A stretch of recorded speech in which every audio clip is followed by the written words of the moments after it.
expecting a couple. Other members, participating virtually. Good. Again, welcome everybody. I'll start the introductions and then we'll move around to my right. I'm Jason Bellows, Commission Chair and from Mr. County. Jerry Higgins, delegate, 30th district, and Westmoreland, and Stockton. I'm Paul Milday, 64th House seat in Stafford. Richard, 25th Senate District, which is King George, Westmoreland, Oklahoma, Lancaster, Richmond County, half a Spotsylvania, Caroline, Essex, Middlesex, King William, and King and Queen. I have to do that everything. Need an acronym for that. Yeah, I'll catch up. Kevin Moore, Spotsylvania County. Keith Hodges, 68th District, House of Delegates, Gloucester, Matthews, Middlesex, King, Queen, Essex, and King and Queen. Basically the lower basin, the saltwater area, and the wide part of the river. Joseph Stamp, but I've only got 2 counties, Hanover, Caroline, Soil Water Conservation District. Woody Henson, Westmoreland County Board of Supervisors. David Lee, Culpeper County Board of Supervisors. Kathy Bender, King George County Board of Supervisors. Martina James, here to help staff meeting. Jillian Saul, staff. Elvin James, staff. I'm Larry Becker with the Northern Soil and Water Conservation District. We serve Lancaster, Northumberland, Richmond, and Westmoreland counties. I'm Brent Hunsinger, I'm with Friends of the Round. Brian Works, Spotsylvania County Utilities. Chip Boyles, George Washington Regional Commission, all the planning district 16. Chloe Hodges, I'm here on behalf of NRP Right, and we held Virginia down between energy and state crossing. Time days, Virginia Department of Culture. Brian Johnson, Virginia Department Bureau. John Rowland, I think is the.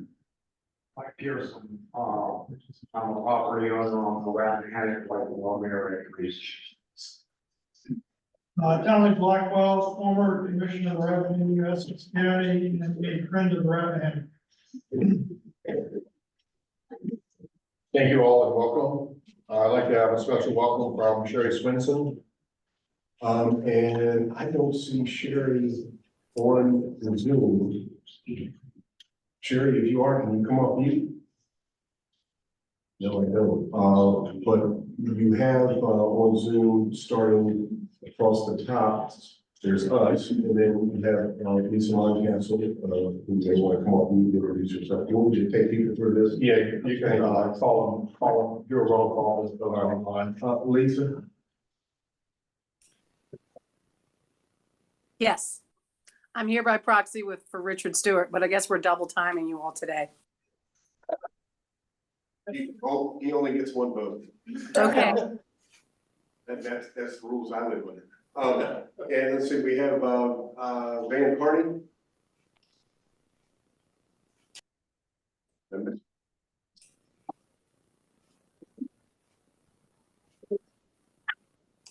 Oh, is that Cardi Yale? Yes, sir. It's Carter Yao, Madison County Board of Supervisors. Thank you. And John Gerlach from Fredericksburg. Yeah, hello, everybody. John Gerlach, City of Fredericksburg, City Council. Larry, you're next. I'm Larry Zaragoza. I sit on the Environmental Quality Advisory Council for the Fairfax Board of Supervisors. Next up is James. Hi, my name is James Manitz. I'm here on behalf of Senator Bryce Reeves, who represents the 28th District, which covers Orange, Madison, Rappahannock, Greene, Culpeper, and then parts of Fauquier and Spotsylvania counties.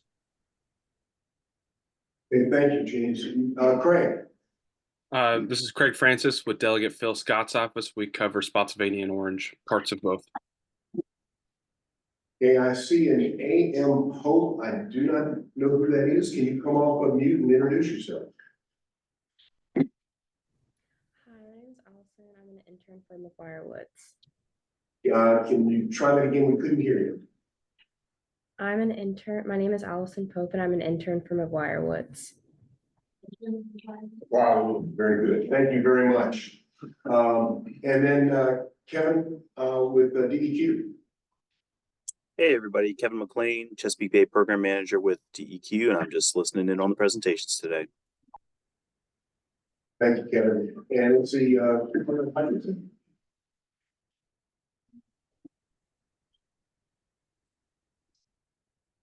yes? Okay.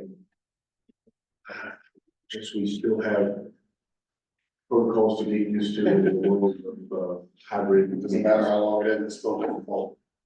Okay, that's everything, Mr. Chairman. And to reiterate, you do have a quorum present in the room. Thanks, everybody. Again, welcome. Thanks to the Bio Center for hosting us today. It's a beautiful location to be here on the river. First up will be a review and approval of the agenda. A motion to approve the agenda. So moved. Second. You've been moved and properly seconded. All those in favor say aye. Aye. All opposed? Any abstain? Motion carries. Thank you. The consent agenda. Any questions on the consent agenda? I'll call for a motion for the consent agenda. So moved. Second. Been moved and properly second. All those in favor say aye. Aye. Anyone opposed? I abstained because I wasn't here for the last one. Okay. Any other extensions? The motion is carried. Thank you. I will now open the floor up for public comment. Anybody present in the room would like to make public comment?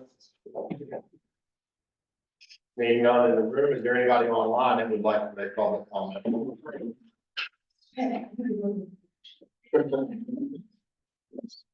Seeing none, no one's raised their hand, I'm assuming. Okay, we'll close the public comment. Would you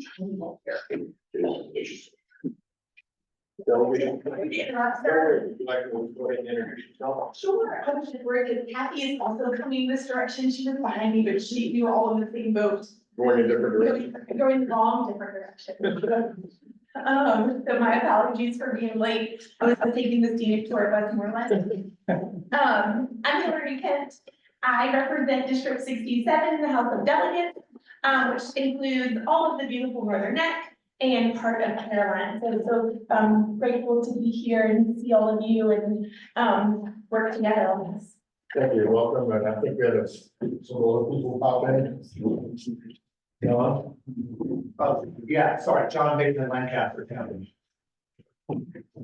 Somebody else for candidates you all? Ronnie Gills, Essex County, Welcome, Ronnie, thank you all.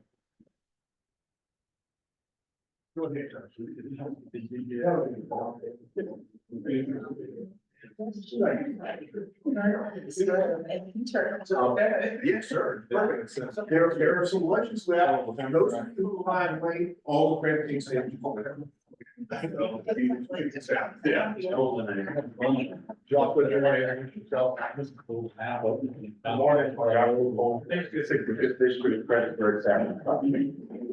you all. Welcome everybody again. We're now down to our first presentation, which is living shorelines.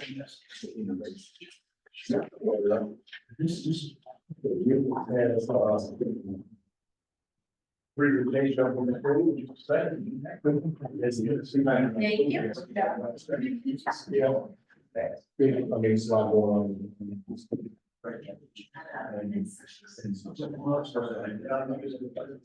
Okay, sorry, actually, give me a second, I have to. Yeah, no, you're fine.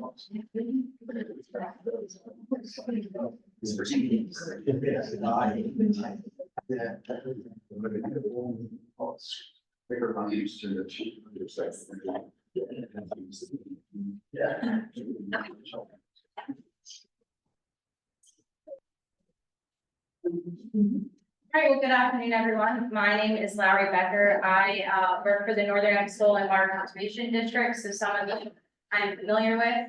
I just a little bit of background. I actually grew up in Richmond County, so I'm from the Northern Neck and I'm happy to still be here and work here. And I'm going to do a presentation on living shorelines.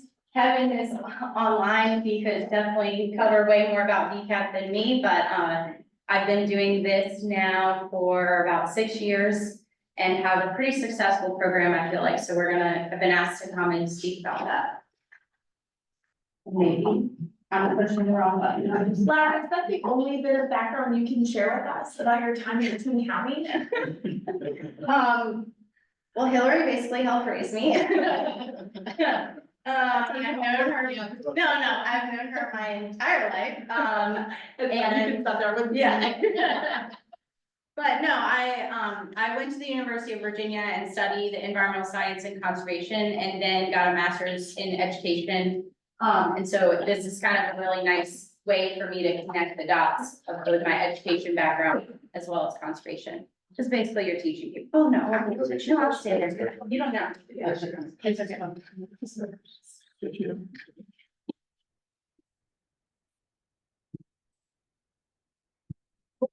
I will not.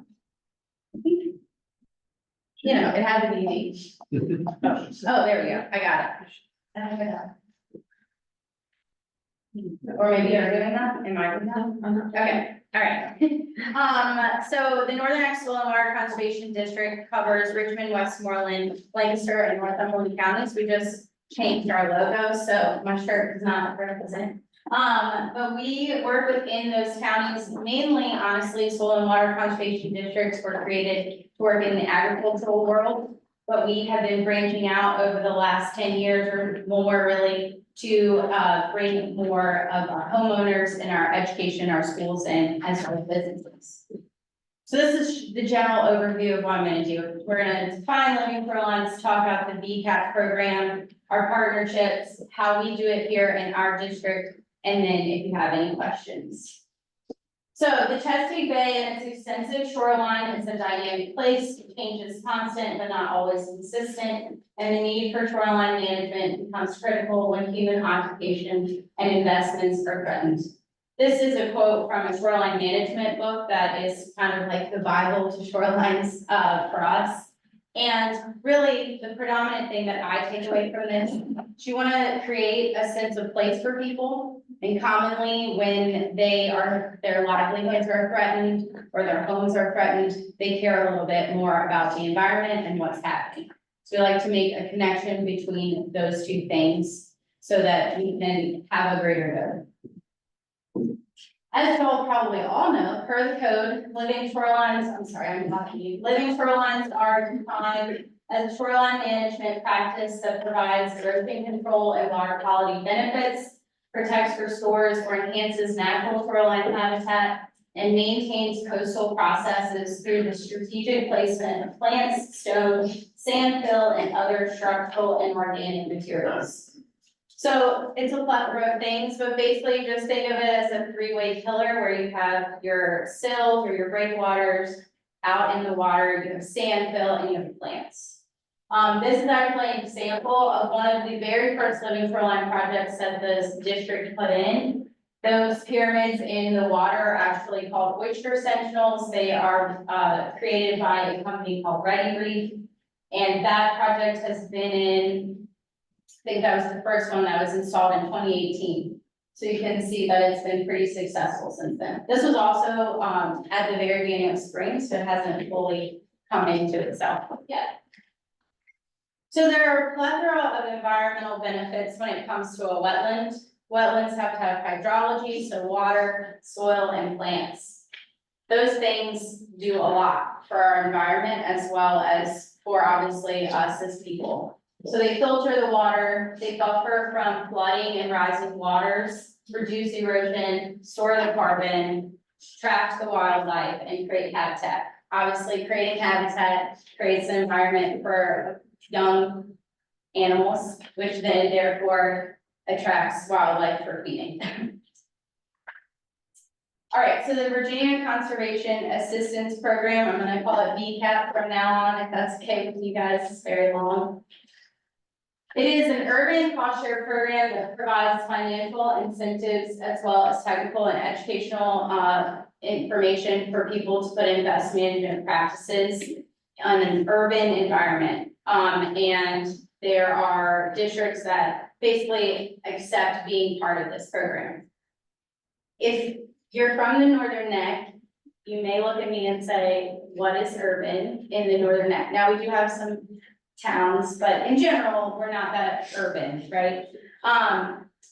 Basically, urban to this definition means anything that does not fall under our agricultural programs. So as long as you cannot be in the Virginia Agricultural Cost Share Program, you can most likely be under the VCAP program for funds. Not all districts participate, so I believe most of the districts represented here do participate now in some fashion, but not every single one does. It's an optional program for us to do. So this program also, by the way, background, it came from North Carolina's version of the program. And I believe they started this with a grant in 2011. And I think it went out to the general groups. I think we started in 2017, 2018.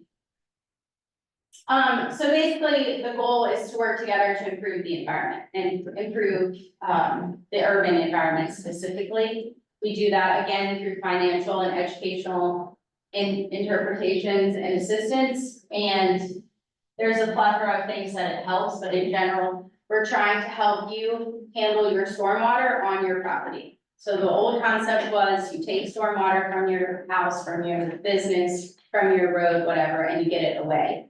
And now we're trying to get people to take their stormwater and keep it on site, but infiltrate it and treat it on site.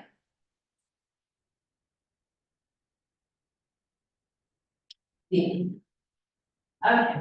so these are all of our eligible practices through the VCAP program.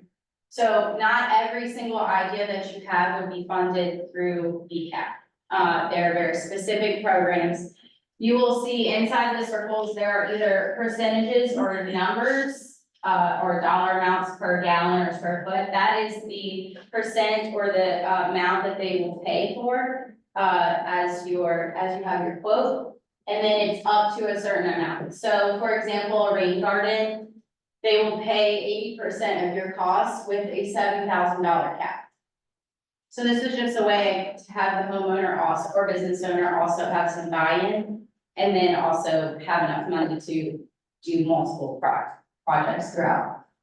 I would say in the Northern Neck, we have done conservation landscaping before, which is basically your native gardens, native plants. We have done a couple permeable pavers projects, a bioretention, rainwater harvesting, I think with Brent throughout the end.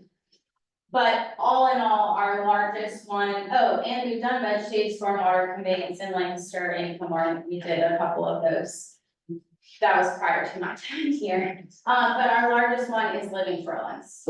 I have a list of over 150 people who have called me just in this year span, which doesn't sound like that much, but they're all in different stages of applying potentially to the program. So the cost share for this part of the practice is 80% with a $30,000 cap. So like I said, living shorelines basically have the three main pillars of the sill or the breakwater, the sand, and the plants. So the purpose of the living shoreline through the VCAP process is to enhance existing marsh or plant new marsh, as well as to create that habitat that we've been speaking about.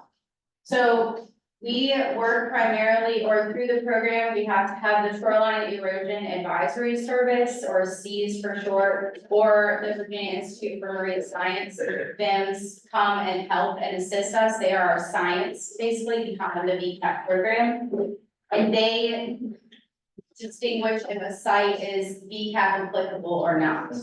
So currently, today, the length of bench, which is the unobstructed distance that wind can go over water, aka creating waves, is 1.5 miles.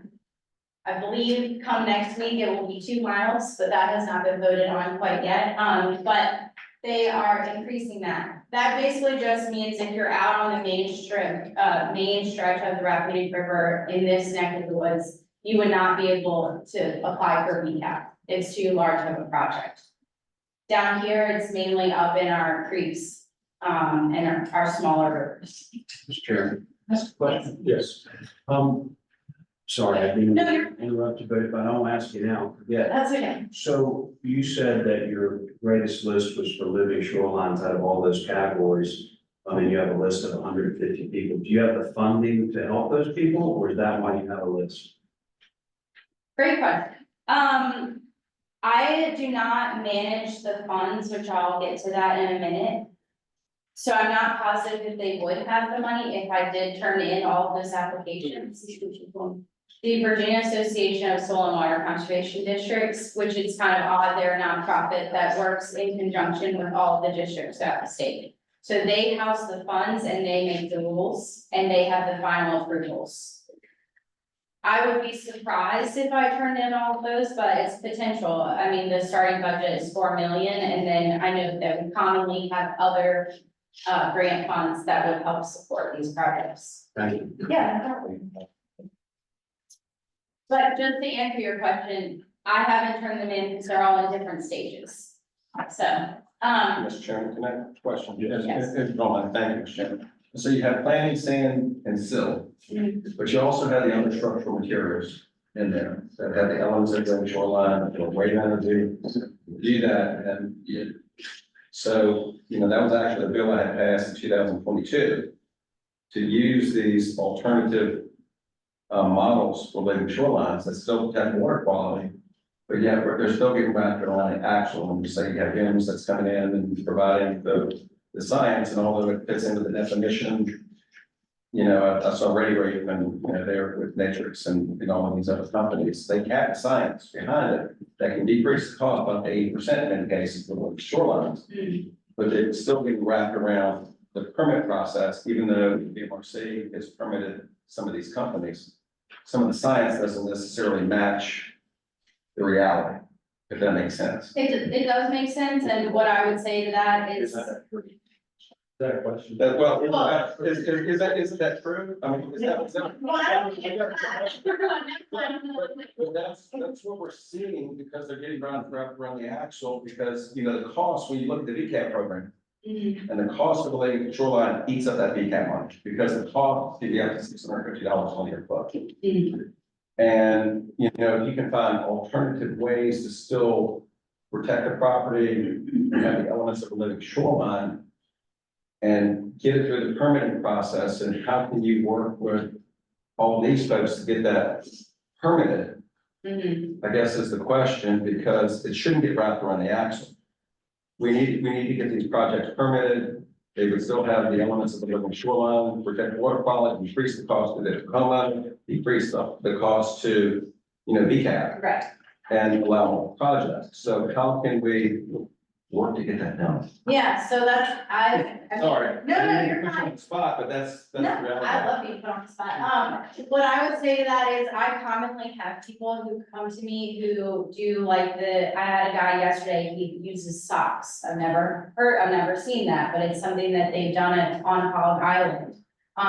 He also talked about geotubes. We have EnviroLock bags. There are a lot of different things that the VCAP program does not accept at the moment. Well, can I ask you, because under code, those qualify as a living shoreline.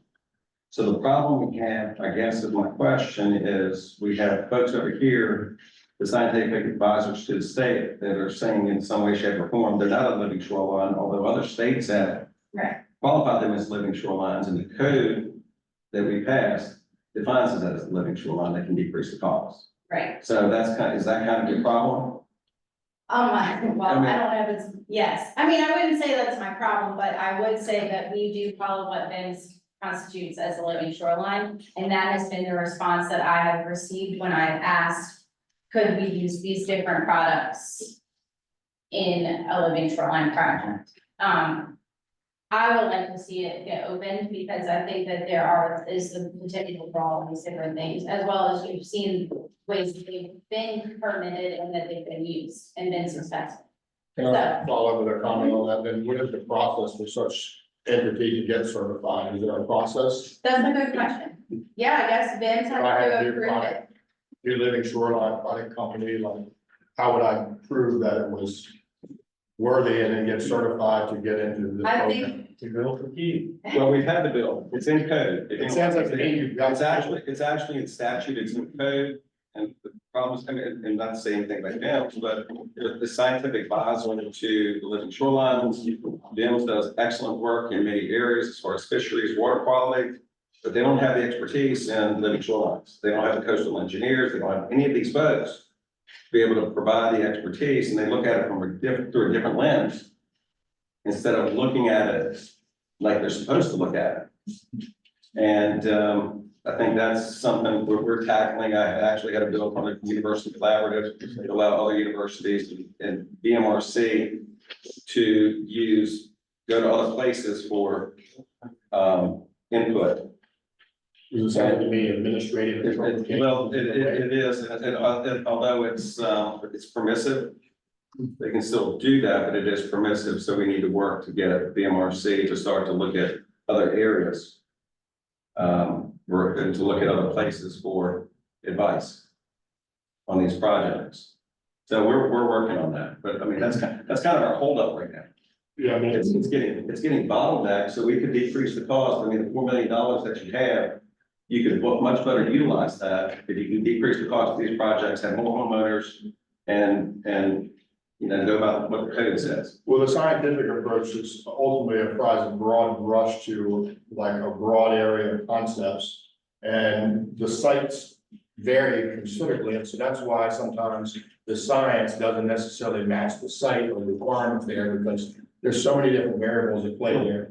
So that's why some of the local knowledge is more important than, say, the scientific knowledge, because they know what's happening on the ground. So anyway, Okay. go that long. No, you're all right. I would just say that there are a multitude of other design criteria. And then, that design has to be approved by myself and the Shoreline Erosion Advisory Service and or VIMS before it goes in for application. Once the project is approved, completed, and finalized, it then goes in for their 10-year maintenance agreement. So for 10 years, they have to maintain it unless a hurricane comes through and takes it out. That's their only excuse. They can't have a beach full of plants up. So this is another example. This one is in Northumberland. The rock sill instead of the oyster sentinels. So partners, I've mentioned a couple times, but I wanted to specify down to the northern neck. The managing entity for the VCAP program is the Virginia Association of Soil and Water Conservation Districts. As I said, they make the rules, they house the funds. I'm basically just the boots on the ground and the in-between for the paperwork and the inspections. They are the ones that it's their program. And then for me, for here, we work very closely with the Shoreline Erosion Advisory Service. I hardly ever, if ever, work with VIMS. I only really work with C's because of our location, and C's office is in Rappahannock, if you did not know. They are 2.5 people to run the entire state. And they are all waters. You can call them about any active erosion that's happening or shoreline, and they have to come and give you a site evaluation. They are a free service through the Department of Conservation and Recreation, and they can help you with any type of advice, design review, or inspections during construction. With or without VCAP, they are their own entity. The person who, and they serve as our technical advisor, as I said, but Mike Van Landingham is the person I work most closely with. And then Friends of Rappahannock, they periodically call me and say, hey, we have some money for you. Can you help spend it? And we have most of the time found ways to do that. So we appreciate their ability to do that. So the district, our district, when I first came on, we had a project that failed final inspection. And if a VCAP project fails final inspection, it does not get paid. So the only person who loses out on that is the homeowner, because the contractor has already gotten paid and their work is done. I sat in on that meeting and I said, I don't want to do that again. It was not fun. And so from there on out, we made sure that we kind of beefed up our process a little bit and extended things. So the very first thing is I talked to someone. someone calls me and we speak about the program in general, especially specifically to our district. The next thing is I make that introduction, like I said, to C's, because C's is gonna come out and do a site visit with or without me to evaluate the site to make sure it will work. And that's what I'm saying. And then the next thing, they hire a designer, they have a designer draw up a design that will work for their property, for their environment that's going on there. Typically, they then send their design, these two next steps kind of happen in parallel. They will commonly send us their design for review, as well as send it in for permits. I will say the VCAP standards are stricter most of the time than the permitting agencies. My thought on that is because we only have limited funds and we're not gonna fund every single thing, and they wanna make sure that it's specific to how VCAP would like their projects to be done. That's how I explain it to people, but those two things, what I mean by that is not very often have we done a design modification that has then changed their permit. Is what I mean by that.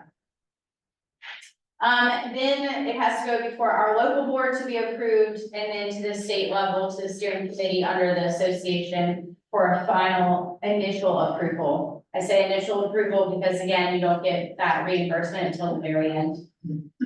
Then we'll do a pre-construction meeting, which includes everyone who has worked on this shoreline project. The designer, the contractor, ourselves, C's, and the homeowner. And then we have added in inspection. So if you run a VCAP program, or if you've ever been part of a VCAP program, these two things don't happen, or at least the pre-construction meetings don't typically happen in other districts, maybe, but we have done that as well as add additional inspections, not just the final inspection. Once they get the final inspection, it then goes again back to our board and back to the state level to get a final approval, and then they get their reimbursement check. And then they have their 10 years to keep it going.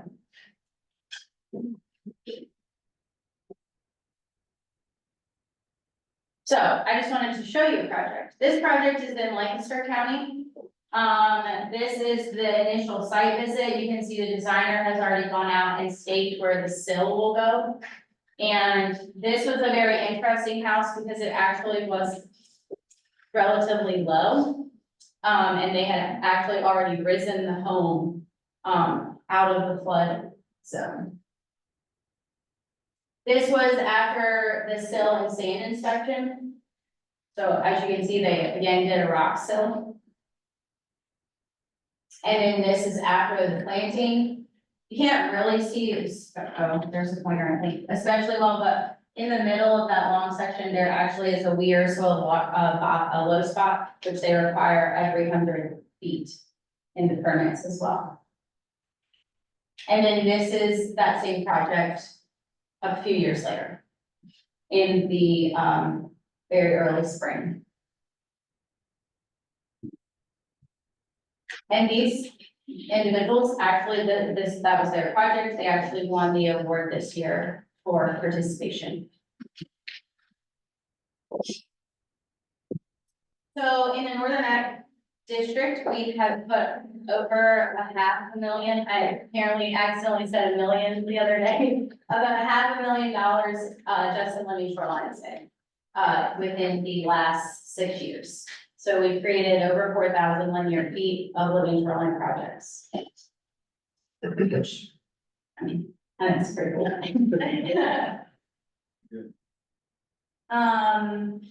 And yeah, if you guys have any questions, these are all the contacts. Those are the association individuals that are in charge of VCAP, and then the C's program. This is yet another project. And jump up. Question, thank you, Mr. Chairman. You know, probably 6 or 7 years ago, that living shorelines now, it's permissive that localities can, actually, they would be tax exempt in that property. And as far as the tools to be able to incentivize, have you worked with any localities to be able to take advantage of that, or that be your role, or is that So we have, what commonly happens is the Shoreline Erosion Advisory Service will explain that to the participant, and what I have come across through that experience is that the individuals go to the locality and explain that they put in a living shoreline and to decrease that tax. Right. Well, the locality would have to be able to pass that, and that's the thing, to, how do we get the localities to do that? You know, it's permissive. But that would be something they could take advantage of to incentivize your program. Yeah. Yeah. Yeah. Would that be something the county can develop an ordinance around? Or is it just something that the homeowner can? Well, they could, but the locality, of course, would have to be able to. So the commission revenues would more likely have a policy in place, or? Well, the locality would have to be able to, it's permissive, so the locality would have to pass that, board of supervisors would have to pass that. And whether any localities have taken advantage of that, I don't know. I'm not aware of. Right. I wasn't there, so. Yeah, that's a really interesting, because we've had this debate multiple times in the last year about that language and whether. It's funny because some people say, oh, it is permissive, the counties have to pass it, and then other folks have read it to say. It's automatic, that it wasn't permissive, it was like, it automatically went on the books and it wasn't required by it. If I recall, it's permissive. Yeah, because we were discussing that last week at some living shoreline resiliency meeting, so we might need to revisit that and make sure that folks know that. Thought it was permissive, but I haven't. Because we haven't painted that now. We have to look at the language.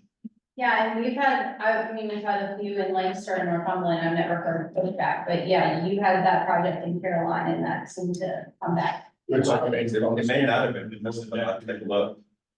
It would seem if it's a permissive policy that it would be somehow pitched to the local board of supervisors and possible policy they can adopt somehow. I'll put it this way, if we can clarify that it is permissive and it hasn't come before the boards yet in the counties in the Rappahannock watershed, that it hasn't already gone into effect, I will immediately go to the county in the next few months to make sure that it's all. Because we found out that they already have, and it's not the case. It's just really more something that Boston, we want to Basin County more so than the upper Basin, they have erosion in different kinds of ways. Basically, credits for all. So. Any other questions? Question, there's going back when you were talking about the process and the project where somebody didn't meet the final inspection and didn't get paid. I mean, did you fix that? Because I was sitting down in a room on a project like this and we talked a bunch of money, where I could get the bill at the end. I'd be pretty hesitant until I can. How did that happen and how do you fix that? Great question. So what I have, that process is how I've prohibited that from happening, or not prohibited, but tried to make it not happen again. I've had few projects where they have failed inspections. They have 15 days to redo that work so that they then pass the inspection. That's something that we go over in that pre-construction meeting so that the contractor knows that that is how it has to work. Again, that project specifically was done prior to me getting there, and it was interesting to me because it was not pushed very hard by the homeowner that it get fixed. And so they were then just out. Where they were shown at the end and it didn't get paid? Yeah. That's great. It seemed to me that whoever is approving the project and the contractors subject to the rules of how it gets paid, so that somebody's approving something that they're liable for, but somebody else has the authority to make that decision. Yeah, it was an interesting process. And again, it's not one I've had to do since then. Any other questions? I just want to clarify, so when you have a question about design that comes to the board, your avenue for approval of said type of design or technology is that you contact VIMs. So say they want something like Ready Reef or some other type of thing that's not traditional like that, right? Right. you take that design and ask BIMs if that's the technology, if they consider that to be a valid form of living shoreline, or? That has been my understanding as of thus. I haven't had it in a design format. I've had people come to me and say, this is something that I use and would like to use. Will it be funded through BCAP? Like, can we apply with a design using that through BCAP? And then it has to go to BIMS. So an ultimate such process is one person that bends and makes this decision. I don't know that part of it. I don't mean- think that's the case. Yeah. Typically, the MRC and the states will utilize BIMs for that technical research. And I know that Keith has some issues with them, but by and large, they do good work. They may not always agree that some of the newer technology is effective for what they want to do. And that's been the stumbling block with some of these newer things that people want to try. And I think that's just going to take root. But BIMS is that is their default for technical expertise. And they really are there.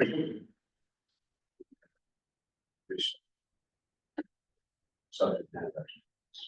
And the interesting thing, and that was a phenomenal presentation, the code actually defaults now to living shorelines. And so if you want to do it, that's what you have to do unless quote unquote, that science has done work. It doesn't work everywhere because of fetch, but a lot of people have been upset by them. I like them for one reason, actually several reasons. They provide the benefit we want, and I love the fish and hunt and crab and all that. It helps in that regard. But it's the only place I know where the state lets you take land. So if you get erosion on your shoreline, it then becomes subaqueous bottom, and the state owns it, and you no longer own it. You put these berms and sills in such a way that the sand depletes.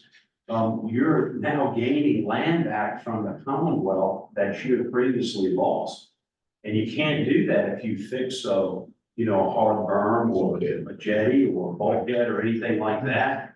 So it's a heck of an incentive to do these little shorelines, if not for the conservation piece. What is, the comparative cost difference between traditional and living shoreline? Are they comparable yet, or is living shoreline still more expensive? Considerably, or $600 a linear foot. It's a lot. Yeah, it's probably pretty significant. I would say most of my projects right now that are around 100 linear feet. I think one that I just did was 130 linear feet and it was 38,000. So, but I don't do traditional, so. Traditional is pretty expensive too these days. There's rock, the rock is. The rock is the expensive It's about part. expensive on the medium projects. Yeah. Any other questions or any? Mr. Chairman, I would just point out that there is an example of a living shoreline with a rock sill right here on the screen. Yeah, I was gonna get to that, but thank you, Doug. Sorry, Laura. All right. Any No, questions no. about Just a comment, you have, if you don't mind, Mr. Chairman, just a comment, you shared the grant there. Concrete, and then we're working on, a project using dredge material, turn it into an aggregate product, very similar to concrete, that we can use in living shorelines, solve our dredging problem. It takes Corps of Engineers out of the equation. Oysters will strike on that. 101 over Brent, I don't know if that's right, but oysters don't strike on Brent. But they'll strike on this other material, so we'll be ended up in the long run solving the dredge problem. Using the material for living shorelines and, solving another problem and decreasing the cost of living shoreline. And that's the goal. I have a question, Mr. Chairman. In your opinion, Lowery, I know Senator Stewart just commented that this is our default program in Virginia. So in your opinion, if you had one solution, like one best solution, because there's lots of speed bumps, I realized, to this program for the landowner, what would be your number one solution to some of the hurdles we experience with living shorelines that potentially localities or the state could help you with to make this program more efficient? Wow. That's like, when they tell you to have your elevator speech ready. So I would answer that with a couple of things, not just one. And don't just say funding. Yeah. I would not necessarily just say funding, to be honest, because, you know, there has to be some buy-in from the homeowner, right? To do these projects. I would also say that I see not just living shorelines going in. So even though it's the default, there are other things that are also being put in conjunction with living shorelines. I would say a technical assistance fund for districts to be able to run this program more efficiently and effectively. For the work that we do, we receive a $1,200 one-time payment for a completed project. So not just like talking to people or giving them advice. And that is throughout their 10-year lifespan as well as before that. So I would say that would be really helpful, as well as, I mean, I would say allowing different materials to be used. I think I'm definitely very interested in that. Must have had a gentleman call me yesterday, because I spoke with him for some time, and he invited me to quite a few sites to talk about dredge material. So. Well, it would seem to me unless you try these, or they're being tried somewhere, there is no science to test. Yeah, but I would, yeah. I would say though, it takes a lot of responsibility for events and for VCAP, right, to take on something that hasn't been tried and tested. So that might be one of the pushbacks. We've set up some VRA funding for, that's allowable, if you don't mind, Mr. Chairman, for the businesses, marinas and so forth as well, for low interest loans. Yeah. So I think I did that 2 years ago. To be able to incentivize folks and to be able to go through VRA for living shorelines as well. And we're in primarily the rural coastal region. So that should be able to help. Also, we was pretty good living shoreline program funding in the middle of that too. So Yeah, that's a great program. Hillary, I mean, I'm not sure. Thank you, Delegate. Answer your question. All right, any other I questions? guess one last question, do these get aggregated somehow for improvement of water quality? Yes. That's the association's job, yes, they do. And if I may, Mr. Chairman, one of the things that, you know, with the WIP, it goes into the aggregate for the WIP. But we're in the rural areas, we have no incentives to do anything in our rural areas. Everything from the court orders going down on MS4s and they can be penalized. So anything we do with septic, living shoreline, and the investments we make here, in the end, is going to help them.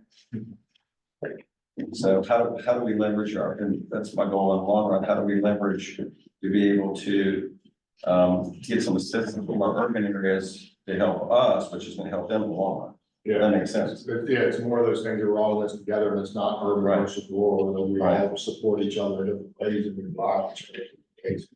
we need to find ways to make us all successful. Any other questions? Any online? All right, thank you. Yeah, no problem. And there is a living shoreline project here, a demonstration that we can go look at after the meeting. Yeah, anybody who's interested at the end of this meeting, and you're willing to bear, if you have a bug suit.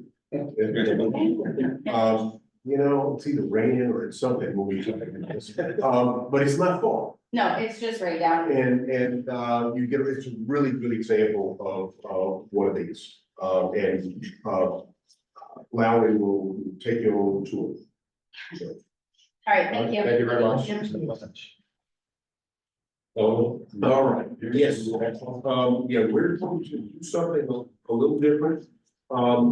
This handout that you have at your place is what we're going to be referring to in this presentation. Normally, Louis Lawrence would be here in person to give this. He cannot because today is his commission meeting. He's got a major budget presentation that he's trying to get ready for.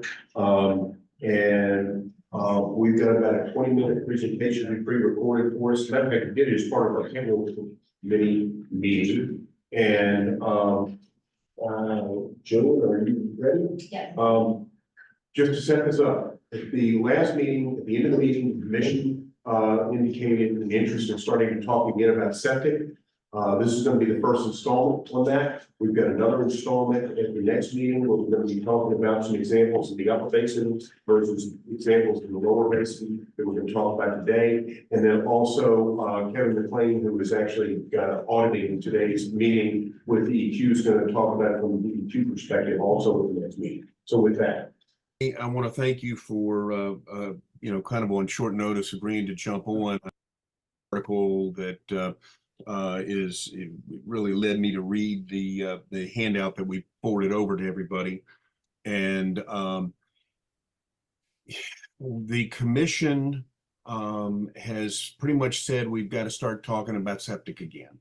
That came up at our first meeting of the year. Consequently, we're going to be having a discussion on septic at the September meeting when we're up in the upper basin from that perspective. And I'd hope to maybe do something from the geography of the lower basin at our upcoming meeting, but that for you, Louis, conflicts with your commission meeting. So what we're going to do is you're going to give this technical committee a taste of what you're working on and what have been some of the lessons learned and what have been some of the barriers to moving things forward. We're recording this, and we may turn it into a pre-recorded presentation to the commission, since you really can't be in two places at one time, but we'll talk more about that. Louis, I'm going to turn it over to you. Yeah, so while I do this, Eldon, since I'm on my iPad, is it possible for you to bring up that PDF at page 2? Because we'll refer back to that. That's the backside that shows the problem and the solution. You go ahead and start talking, and I'll work on that. Okay. Working off of 2 computers, I was sending the PDF with the other computer. Yeah, perfect. Not a problem. We'll get to it. All right. So I'm Louis Lawrence, the Executive Director for the Middle Peninsula PDC. I know many of you all on the call here. You all are familiar with the body of work that my commission does. We are commonly referred to as change agents. So we really do work on systemic problems and try to figure out reasonable ways of bringing solutions to problems that most communities have been unable to figure out, how to deal with. This particular one, septic, poses significant challenges to the coastal world as we're all dealing with sea level rise and flooding challenges. We knew, just because the lower middle peninsula outside of the Gulf has the highest rate of sea level rise on the eastern seaboard, that our septic systems are always under duress. And maybe about 20 years ago, one of our AOSEs termed the Middle Peninsula the septic repair capital of the East Coast. And so we have been funding septic system repairs since 1996, for as long as I've been at the PDC. So we have constantly, decade after decade, been in this septic space, and I've watched the evolution of the technology. I've watched many of our low-lying coastal communities struggle with inadequate septic solutions.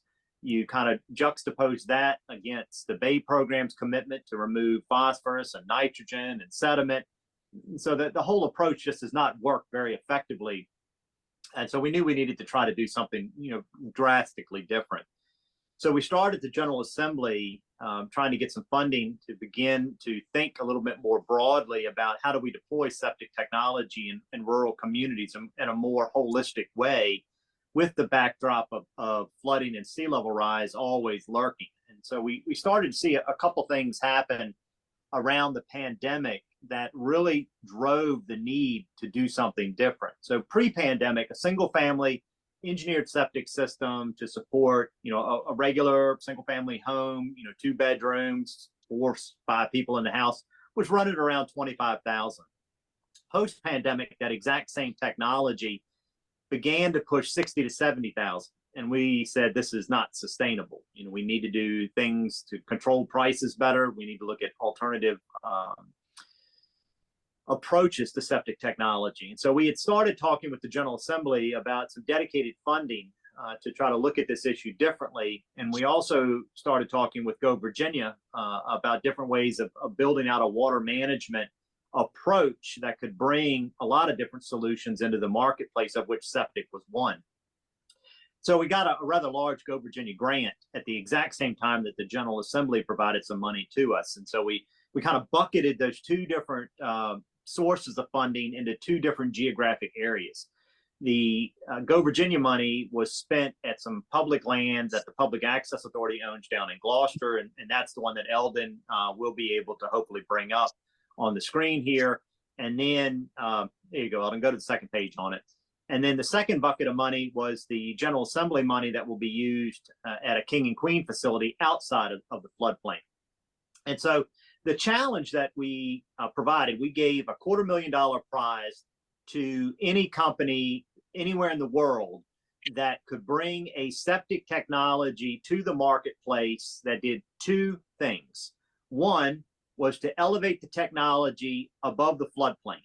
If you're looking at, you know, $40,000, $50,000, $60,000 in the ground, that's probably your second largest expenditure next to buying your home, and it's not insurable unless you're using parametric insurance, which is not a well-known insurance product. And so it didn't make a whole lot of sense for us to continue to put, you know, $50,000, $60,000, $70,000 piece of infrastructure in the ground that is one storm away from salt water frying out the computer brain and wrecking the treatment media. It just doesn't make any sense. And then the second predicate that we put into that competition was we needed to eliminate the drain field. And if we could find a solution that could eliminate the drain field and elevate the technology, now we're making critical steps forward in dealing with septic solutions in these extremely high water table areas. So we had about 6 different companies that responded. 2 or 3 of them had some innovative solutions, but one company rose to the top, and that was Triangle Environmental. So they had a technology that was actually funded by the Bill and Melinda Gates Foundation to provide wastewater solutions to countries in Africa. And once we saw how their technology worked, we knew that that could be easily adapted into first world applications. So we took a third world technology and brought it to a first world application. The company had not thought about bringing and utilizing that technology to help communities that are struggling with sea level rise and high water table issues. And so once we began to introduce to them that every house anywhere in the US that is in the floodplain suffers from this exact same common problem. And so they were able to quickly see that if they could modify their technology, that they would effectively have a solution that any community could utilize. And the third predicate that we also gave the company was that the solution could not cost more than what the current marketplace pre-pandemic was costing the homeowners. So we put some financial control constraints on it. Okay, so you can see on the image there on the left-hand side, that's the problem image. And that one is very similar to how septic tanks and drain fields are deployed in any single family home. And you will often hear people say, which is a misnomer, they will say my septic system failed. Generally, your technology didn't fail. The tank is doing what the tank is supposed to do, and the PVC pipes are doing what the PVC pipes are supposed to do. What has failed is the soil.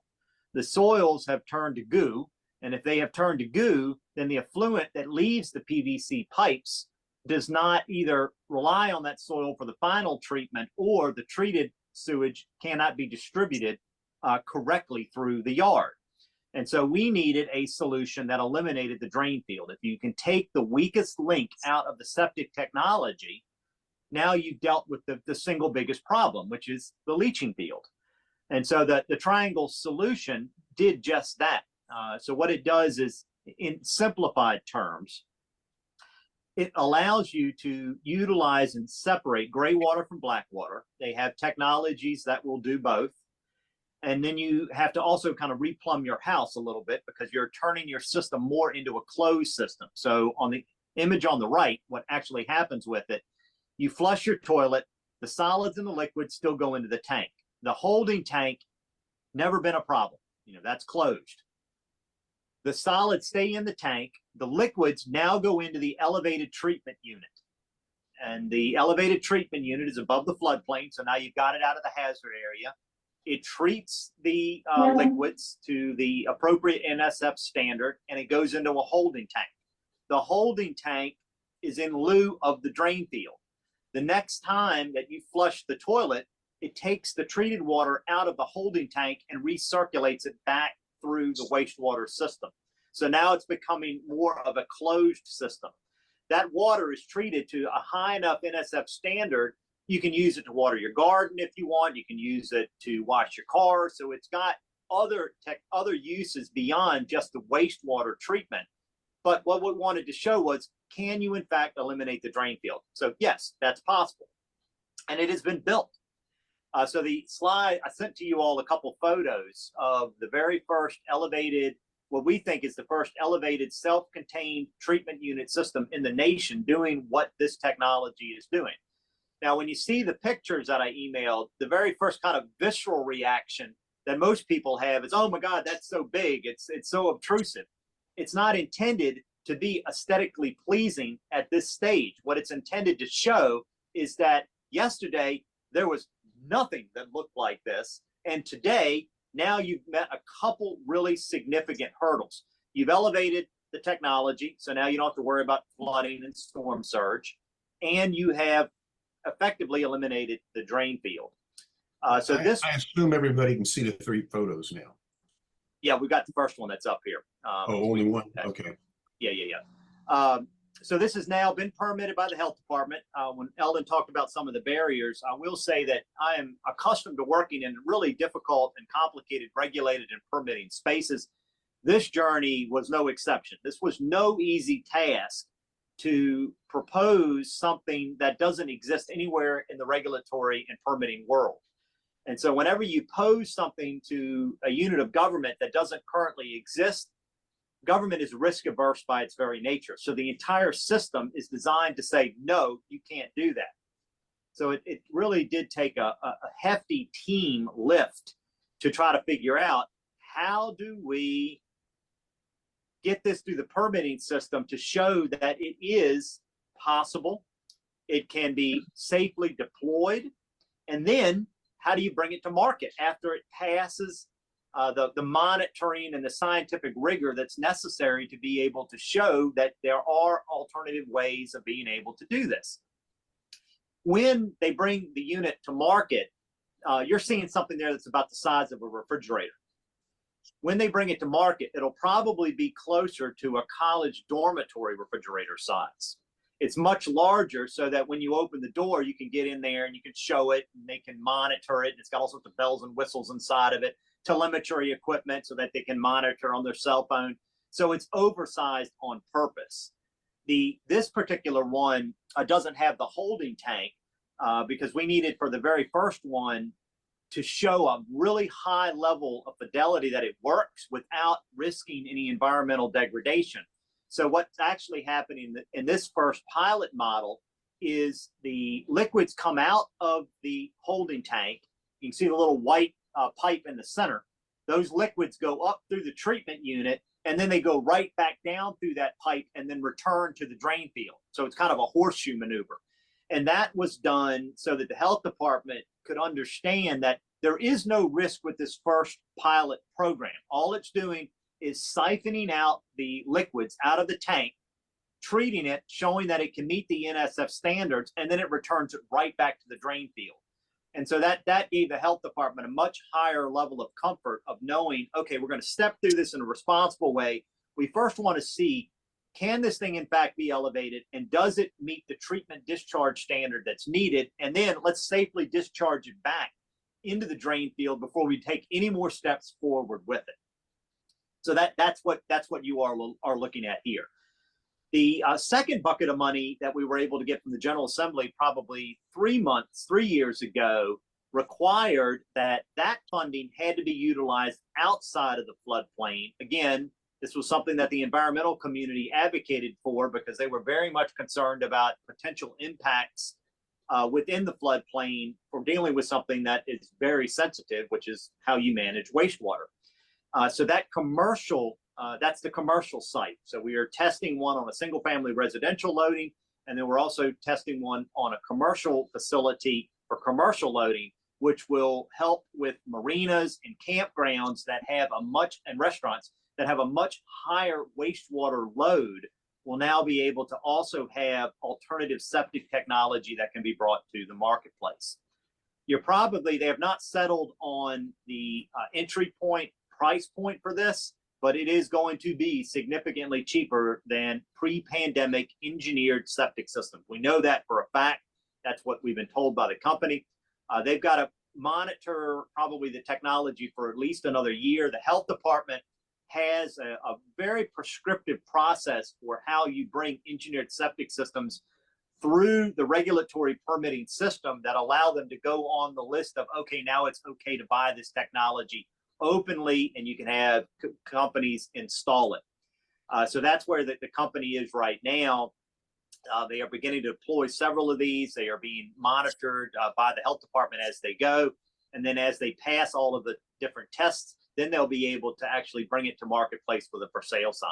So when you're talking about a transformative project of really being able to move the needle and bringing more responsible wastewater solutions to the marketplace, we have effectively done what everybody said was not possible. And we were told over and over, you cannot solve this problem.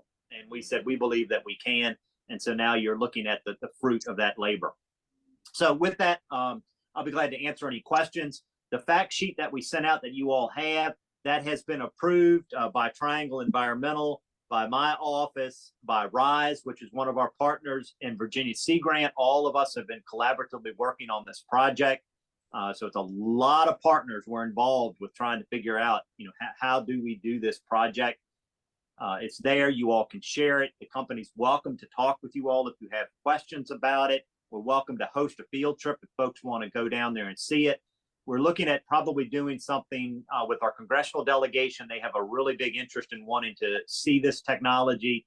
That's tentatively scheduled for maybe July to get Whitman staff, Kane and Warner staff to come down. They want to take a look at the technology, see what it is, better understand it. And then we will just keep moving forward. So I'll be happy to answer any questions that you all have. And I'll just note, Eldon had to step out for just a moment, but we do have a question from Sarah in the chat asking if there are any issues with it freezing or being affected during winter time. Yes, so that was an interesting conversation, because being a Raleigh-based company, they are not accustomed to, even though we're only a couple hours to the north, that makes a big difference when you get into the wintertime. And so they said, yeah, it's not going to be an issue. That holding tank can go in the ground, or it can go up an elevated platform because it's sealed, so it doesn't make any difference. And you can insulate it. You can put heaters inside of it. They had heater strips inside of the refrigerator as well for this winter. But that's part of the testing, is we have to get it through, some cold cycles to make sure that, nothing freezes up. It's got to work. It has to perform. But that was the least of the problems, of the worries that we had, was what happens if it freezes. That's one of the minor ones that are on the back end of this journey that we're on right now. Brent, do you have a question? Yeah, thanks, Louis, for doing this. Appreciate it. I just have a question about the maintenance of it and how easily the maintenance will be able to train current companies that are in the septic market, or will it require like a new kind of business model, for lack of a better term? Yeah, the way we've talked about it with the company and the way that they have designed it, I think most of you all are familiar with the HRSD Swift technology that they're using for injecting treated sewage. They miniaturize that same technology. So that's really what you're looking at, is taking the HRSD Swift technology and scrunching it down. And when we ask those questions about the maintenance aspect of it, they could envision it being as simple as your refrigerator at home. When the little carbon-based filter for your water dispenser, the little red light comes on, and you go in and punch the button and out comes a sleeve, and you go to Lowe's, you could buy the same treatment unit at Lowe's. So that's one of the technologies that they are considering for how you handle maintenance, is you just go to Lowe's and buy your cartridge. And so the light comes on, you open the door, you push the button, you take it out, you put your new one in. Or maybe you have an AOSC goes down and does that themselves. So they're looking at a couple different methods for how to handle that. But the fact that their first answer to that was, oh yeah, you just go to Lowe's and get it, sent a fairly simple and clear message to us that the way that they have designed this is easy for the maintenance. Other questions? Okay, and not to be redundant, Louis, but if you were going to be talking to local and state elected officials and saying, hey, here's some things we need to do to help make this happen, what would that be? Well, it is going to happen because the private sector thinks there's a potential in the marketplace. So there is no need for legislative relief on this. You know, there's a lane that goes through it. What the health department recognized through this, and not only with septic, it's with all of these water management technologies. And we have brought a lot of these different companies and solutions into Virginia over the last 4 or 5 years. The bigger issue for probably the Commonwealth is, one, if they recognize that they want to be a leader in the water management space, you need to make it easier for innovation to happen in the regulatory and permitting space. So when I sat down with Lance Gregory at VDH before we even launched this, I said, Lance, I don't need perfection at this stage. What I need to know is, can you get me a permit? I don't care how circuitous of a route it takes. Do you have the ability within your permitting framework to get me a permit so that this company can flip the switch and turn this thing on? And Lance thought about it for a couple of days and came back and said, yeah, I think I can Frankenstein something together that will work, that allows my staff to sleep at night. And I said, great, that's all I need for step one. Now, the companies, as they have gone through this, have said, oh my gosh, that was such a terrible lift. And I was like, I know, nobody said it was going to be easy, but we got you to the finish line. Now, what we need to work on are ways of turning the knobs to make it easier for the next set of companies coming behind you that may want to do this. So there is a lane, but the bigger policy lift is, if the General Assembly thinks that water management solutions are something that is important to the Commonwealth, then they need to charge the different agencies with looking at how innovation relates to the regulatory processes that they use. Because we're fighting the battle at every step. Now, we can get through it, but that's not making it easy. And sometimes you want to make it easier without jeopardizing public health or environmental quality. Sometimes red tape gets in the way for red tape. And I'll use a kind of a corollary example, which I think many of the folks on here will recognize.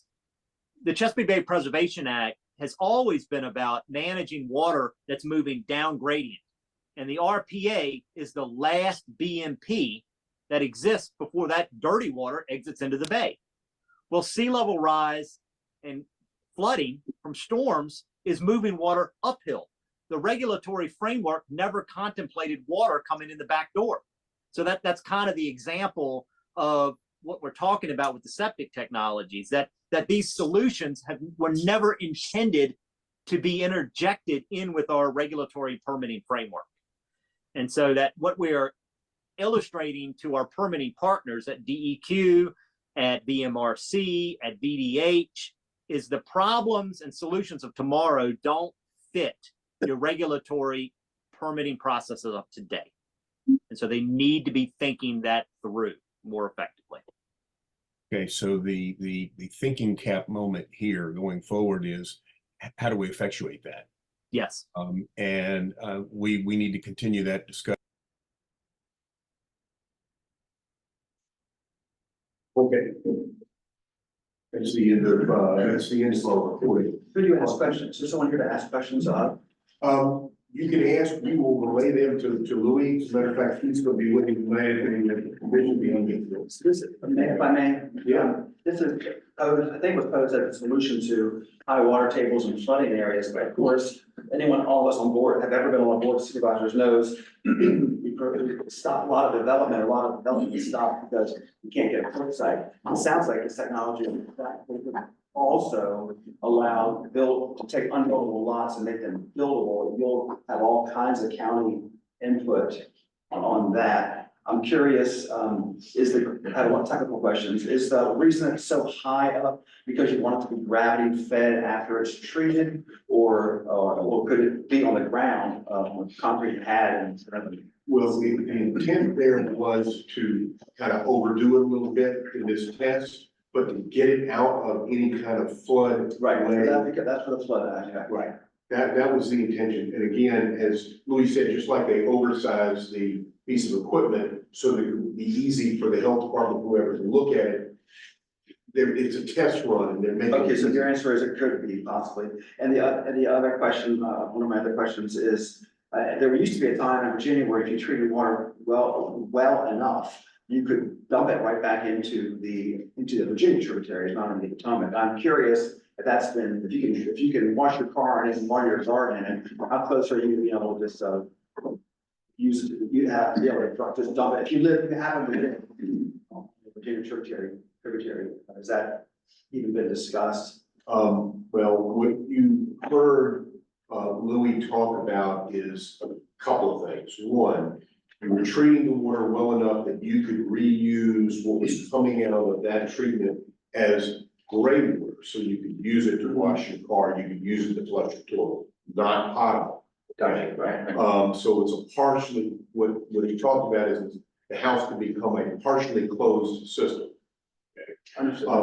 You're still gonna have to bring in fresh water for potable. Now, getting it to the level or beyond of drinking water, he also referred to a shrinking down of the HRSD SWIFT project, which the State Water Commission talked a little bit about earlier this week. We're gonna hear about that project at the September meeting. The general manager is coming up to the Upper Basin to talk about that. That's where they have treated the water coming out of their test plant, and we're talking for them, a test plant is millions of gallons a day, and to a level where it exceeds drinking water standards, and it matches the groundwater within the deep aquifer, and they're injecting back in to accomplish three goals. One, to replenish the aquifer. Two, to get rid of their wastewater, because they've treated it, now they don't have a nutrient discharge issue, so they solve those problems, and by injecting it back in, it reverses two things: land subsidence and saltwater intrusion. And did I capture that right? Yeah, yes, but the thing I was gonna ask you, and maybe this is the proper forum to look into that. So they're injecting about 16 million gallons a day. We take out of the Potomac aquifer, and that probably is the aquifer that affects everybody in this room. Yes, everybody east of 95. Right. And so it's being depleted by like 100 million gallons a day. Less the natural recharge and the SWIFT program. Can you find out what the net loss is a day? I have the bandwidth to do that, and I think that's something we should be talking about. What I see happening is we're being forced off of the aquifer and onto the river. Yes, specifically onto the Rappahannock River, which is gonna take all the brunt of coming off of the aquifer. So it seems to me to be a really legitimate topic for this group to talk about. King George, I mean, I know Caroline's trying to do a withdrawal. King George has been told that they've got to get off of the aquifer 10 years, Kathy. Something like And we that. have to have a plan and how we're gonna fund it and spend it, and by year 14 is when we get tiered. And it's gonna have to come out of the Rappahannock. That's the source right there, is the Rappahannock River. So you're gonna see all this pressure, and I brought this up before, but I think we need to really look into this and start talking about it, because this is the Rappahannock River Basin Commission. And it is probably one of the biggest things that we're gonna see happen in our elections. But Who's imposing this change? DEQ. That came up in our first permit, they came popular permit, and I signed it, negotiated, it was 15-year permit. And at year 10, we have to come up with a timeline, how we're gonna fund it, what is our alternative water source, that's the term they like to use. And then by year 14, that's when the permit for that one development, which is over almost 900 homes, will go half. And Elvin, the issue is this for me, I mean, we rely, this area relies on farming and fishing. Traditionally, and you look at these withdrawals that we're anticipating, we can forget irrigated leaves down, Barker Farms and others, because the salinity is going to come up the river so high and we'll be able to irrigate crops. We don't do that like for now, but there's part of Essex and Westmoreland and Carolina that still can. Right. And we're going to change that dynamic. And so I think the aquifer and the river together are a topic that are really important for us to talk about, because we move off of this aquifer, we gotta go to the river. That's what It also like creates different dynamics between the different counties because the water is shared by all of us. So like, if Upper County use more of the water, what does that do to the water quality effect of the knowledge water we have in Lowery? Well, what happens is somebody's out of luck, because the way DEQ works, and I had a series of bills this year to try to address this. Unfortunately, the majority of them did not get through because the water company lobbyists were just too damn strong. Is that a good way to put it, Elvis? One, I did get a joint resolution and I got it funded through the budget to look at some of these issues. But the problem with the way it works now is if you go to DEQ and you get a permit, that permit's good for 10 or 15 years, depending upon your application. And they don't look at the whole picture. They don't see how big the pie is for the other folks that may be coming online. If you get that permit and then somebody else comes behind you in 2 or 3 years, and there's not the capacity to draw the water, that person is out of luck. Until that next person, the person's permit runs out, and then they can reevaluate. And so, and the reason is, we've always had plenty of water. We've never had to think about it, never had to worry about it, and that is no longer true in the area we live in, and our water laws or lack thereof are very antiquated. And I've been working really hard to try to update them, but it's being met with a lot of resistance because there's a lot of money in industry, a lot of money in water companies, and just a lot of money that doesn't want to see us change things. But those of us who are elected in here, I can tell you, when your constituents' wells run dry, you won't hear it. And it's starting to happen. There was a neighborhood in Fairfax, oh gosh, 50 some homes and there was a golf course next to it that was still irrigated from the aquifer. DEQ told them they had to get off of the aquifer and join Fairfax County Water at a tune of $50,000 per room to hook up. And I actually put in a bill to stop them from forcing them off. But it's starting in Fairfax already, and they're on the same aquifer we're on. That aquifer's thin through the upper northern neck, but then you got saltwater infiltration in the bottom part of it. So that thing is shrinking, and it is the water we all depend on. So, if you can find out things like that, what is that net loss? I know the SWIFT is a great thing, but it's nice that they're contributing, but it's literally the proverbial drop in the bucket. If you're putting in 16 million and you're taking that, you've got a net loss of 100 million with that. Mr. Chairman, I know you all have heard me do this with the call, but there were 4, and Senator Stewart has opened it up. I don't know if I've been known 2 times to be on this commission or whether I've just been the supervisor too long. But do you know, in all honesty, my phone rings more per night about the Rappahannock River than it does county problems. And lately it's been Caroline and Essex. And for some reason, all the counties across the river from me have been calling me more than on my side.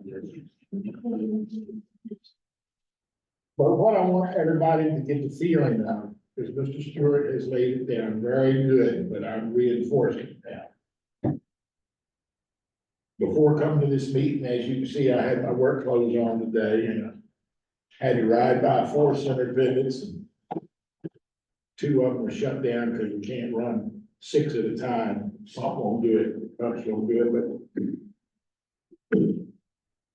we have never lacked for food in this country. I can park in front of any food line and tell you the biggest problem we have in this country is fat people. But people don't realize that we're so spoiled that if you ask somebody where does food come from, they'll say the grocery store. Well, I'm on the production end of it, have been all my life. And when I was young, and I'm talking about 9, 10 years old or 12, Rappahannock was the division between saltwater and freshwater on the Rappahannock River. And now saltwater has moved to Leestown, which is roughly 12 to 15 miles upriver. Now, I'm not trying to cause a fight here now. I'm trying to cause mental thought. The straw that Caroline wants to put in the Rappahannock right now is what's causing all this trouble. But one straw in Caroline isn't the problem. That's just the beginning of the problem. It's then how do you say no to the 5 counties around Fredericksburg that all want a computer center that'll take another 5 to 10, 15 million gallons of oil a day. Excluding my friend, Mr. Stewart, and I know there's other senators and delegates here. Legislative wise, it's hard for legislators to turn down businesses and roofs and homes because it needs more of a tax base. But what I'm getting at is, I've watched water more than most people watch water. I have covered a great deal of vegetable fields in California and Arizona and Colorado Basin. And water is starting to get short in this country where we raise food. And people are paying no attention to it. Well, I like crabs. I really enjoyed that crab cake today for lunch. But when I was young, a crab never got up the Rappahannock River until August to Leestown. Now there are crabs there now. I don't want crabs to be the port wall. And the reason being, I can't contemplate, maybe Mr. Stewart can give a figure better than I could with Parker Farms and what I used to produce and ship over there. Because I used to do watermelons, cantaloupe, sweet corn, tomatoes. And loaded right many trucks a day, many trucks. And I think I half fed Baltimore and Washington, Richmond, even Rome. And felt good about it. And good quality produce. Because for some reason, the sandy soil of Leestown does the best tomato and watermelon and cantaloupe you can find. So we all take food for granted. The one straw in the Rappahannock River that Caroline wants to put there won't put us out of business. But then how in the hell do you tell the 5 other counties around Fredericksburg how they can't put one in the water? So now I'm gonna, poor Mr. Stewart has heard this argument out of me at last month's board meeting. I'm gonna praise the late Taylor Murphy. And Taylor Murphy put an end to the water when they wanted to put a coal pipeline, slurry pipeline from Roanoke to Chesapeake in. And this is what I want to leave everybody with today, so I will stop, but this is the closing.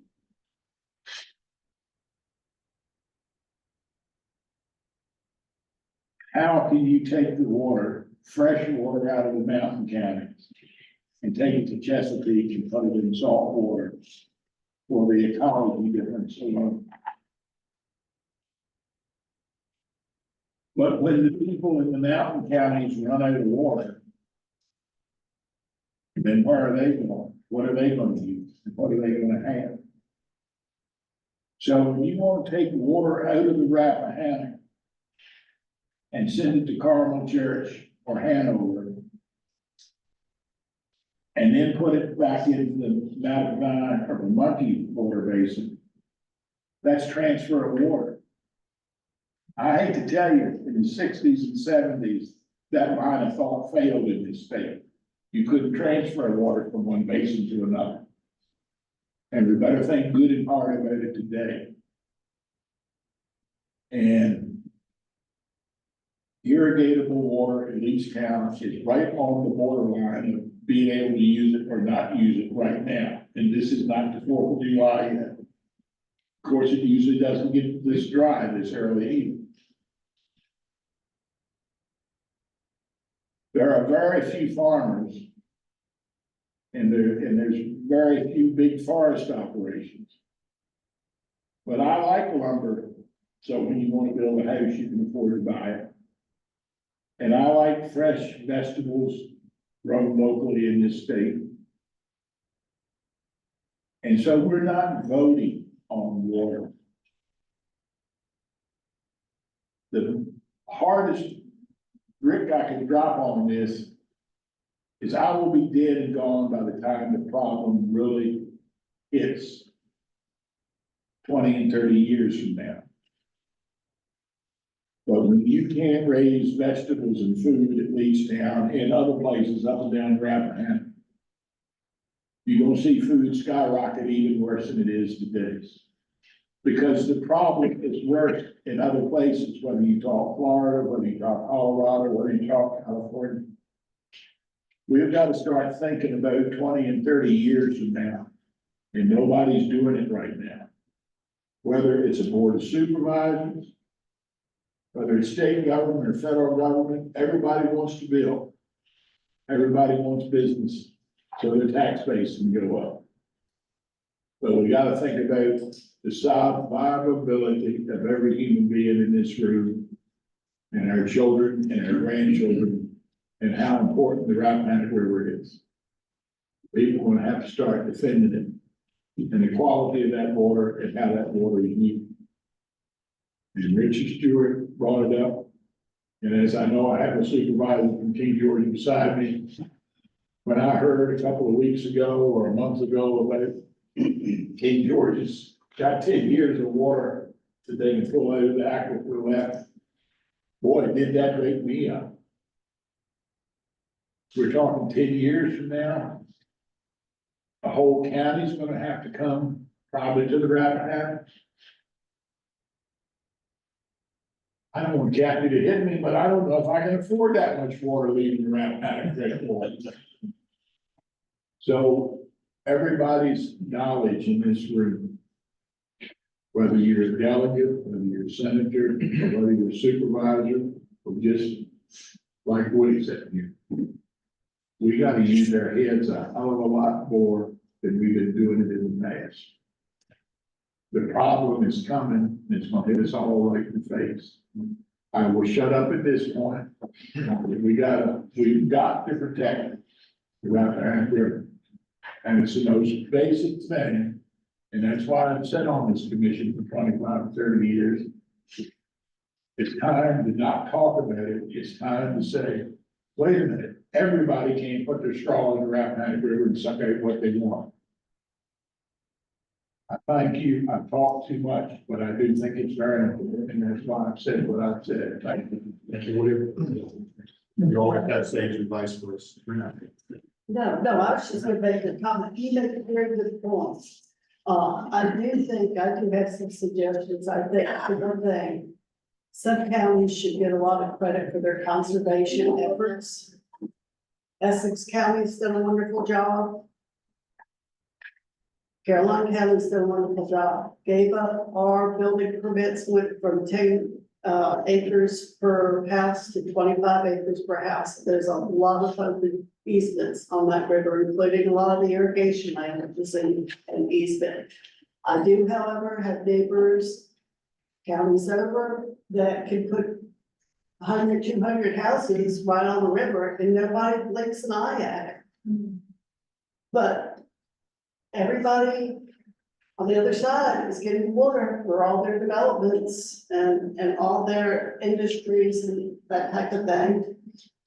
We've got Essex County, which is rural, we've got Caroline County, which is rural. And Westmoreland, which is rural.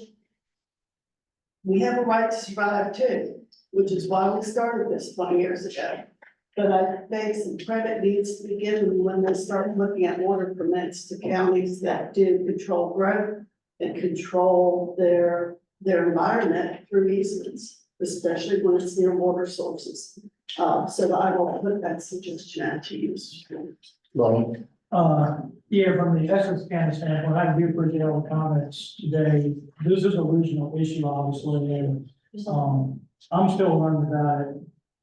I know where Westmoreland and Essex would probably be the most directly affected by this water withdrawal. Farmers and just the ecology of the river. Let me do, just so everybody know, the battle withdrawal is 1% of what passes through that area a day. But it sounds like a huge amount, I just want to give everybody a little perspective. Well, I certainly appreciate that, and to that point, and if it's more straws added later, it's gonna take more water. And when you transfer out of one watershed to another, I just wonder, and once again, I'm just got into this a little deeper than, there is residual water from this. I'm just wondering if you're piping water to another watershed, can you pipe a portion of that water back to the Rappahannock? You have to look at that in the engineer or something. You just use big trench of old water and just put a pipe in, but, you know, that may be simplistic, but if you're moving $13 million, 14 million gallons a day, if you return 7 million gallons back, it's got to help Rappahannock. So those are areas I think we should study. I just don't have, those comments have come to me, and I've taken a lot of phone calls in my county as well from folks who really upset about this. And remember, that's not what we're gonna start off, that's the max permit that could come out. And there are other things that I think all of us could do to control things. You're looking at data centers. We've already told one, if you're not gonna do reuse water in closed loop, just don't apply. You know, they don't have to have old fashioned technology. They can control what they do and cool with that. So there's things we all need to be aware of, because water is one thing we cannot make.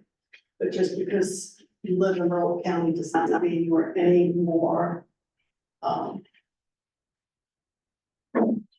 it's what I want to use, deserving of water. Ultimately, we're in the final decision on withdrawals. Who's that gonna come down to the General Assembly making that decision, or? Well, there's gonna be legislation. Yeah, I won't speak to Nancy because she's right, and I'm not picking on Carolina, I love Carolina, I represent Carolina. And I'm happy to represent Carolina. The issue, the reason I bring it up is because it's a regional issue.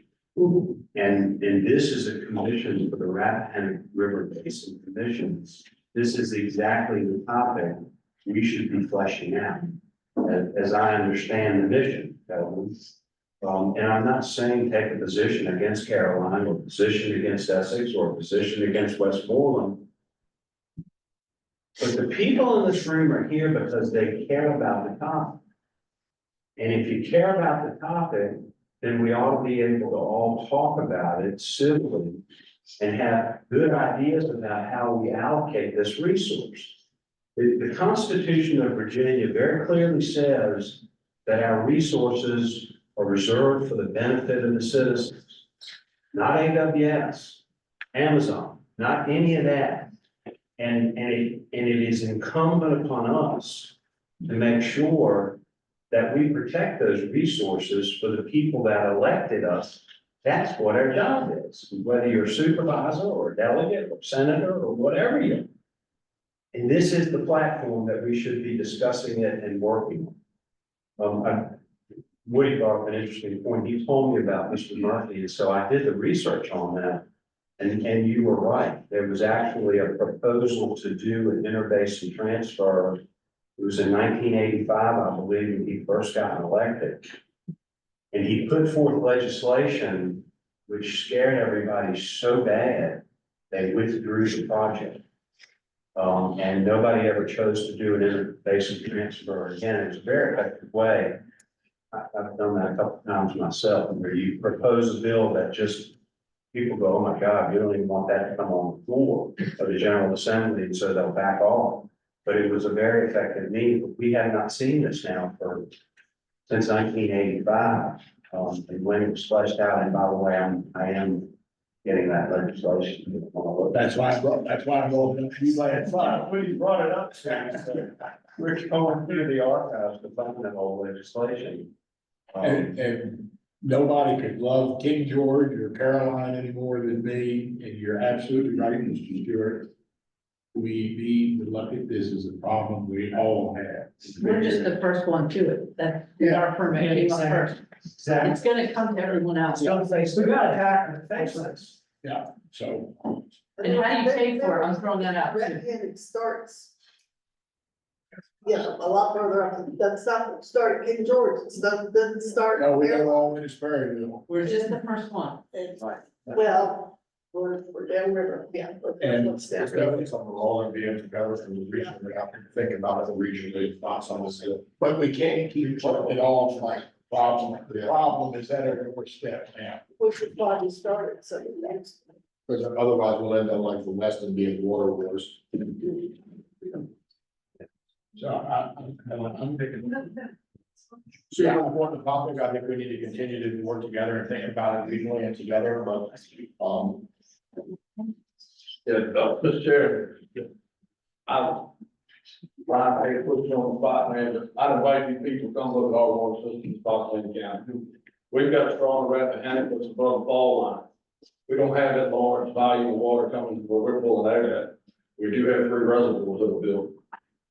Data centers that are coming to our county, they've got to use reused water. We're currently putting that system in with our at our sewer treatment plant. I think we do a heck of a job of what we've got there. We've got future plans in laid out that could happen, 50 years down the road for water. For our county, we, plans on building another reservoir if possible. We've actually looked at a couple different options over the years.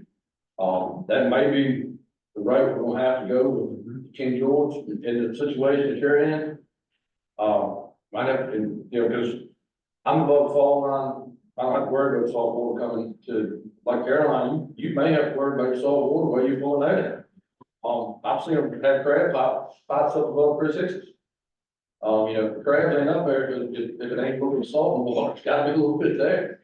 So it's an option. Start looking at, maybe having to create some reservoirs. Do you have a different basin, with the Mountain Eye and York River Basin there? Don't know what the capabilities of it are. That might be something we'll have to start looking at. I know we're talking here for the Rappahannock, but it ain't all Rappahannock in our campus. It's an option, something to think about. A lot of that probably depends on your small.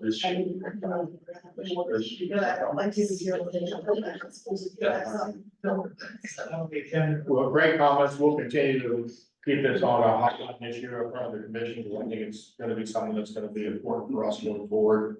But we are running short on time and need to get through the rest of our agenda here, so I'm gonna move on to our next presentation. Rappahannock Roundtable.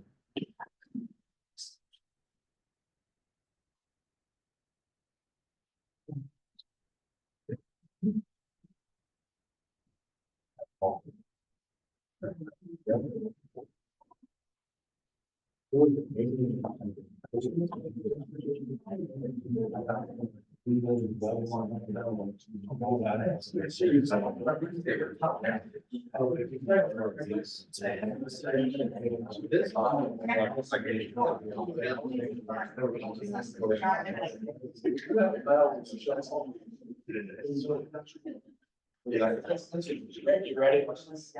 Yeah, no, make sure I get that. So, yeah. All righty. All right, turn the floor over to you. All right, thank you all for coming out today. That was a heck of a discussion. It's taken up a lot of my life in the last few months, I will say.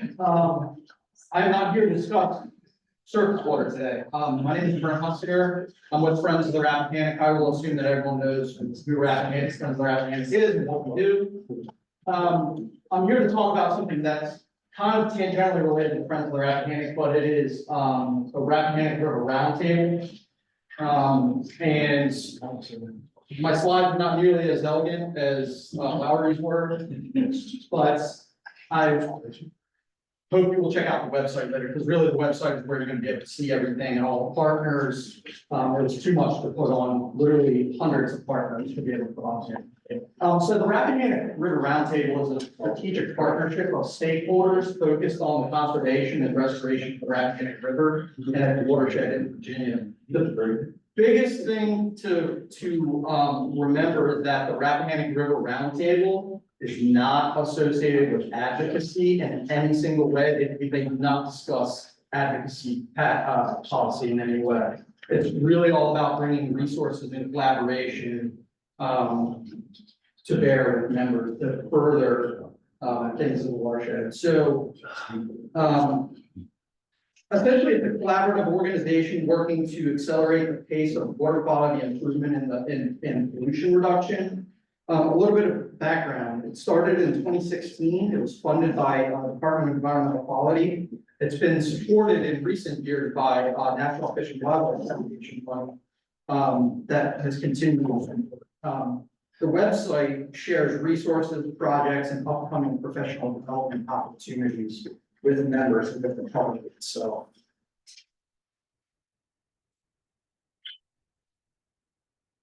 So the mission is to protect and enhance water quality, natural resources, and the overall ecological health of the Rappahannock River and its surrounding watershed.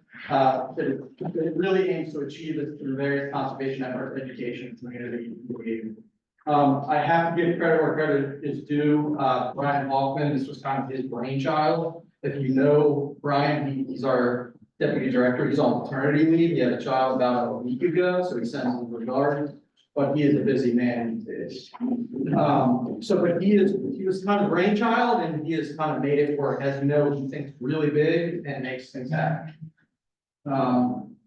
So partnerships.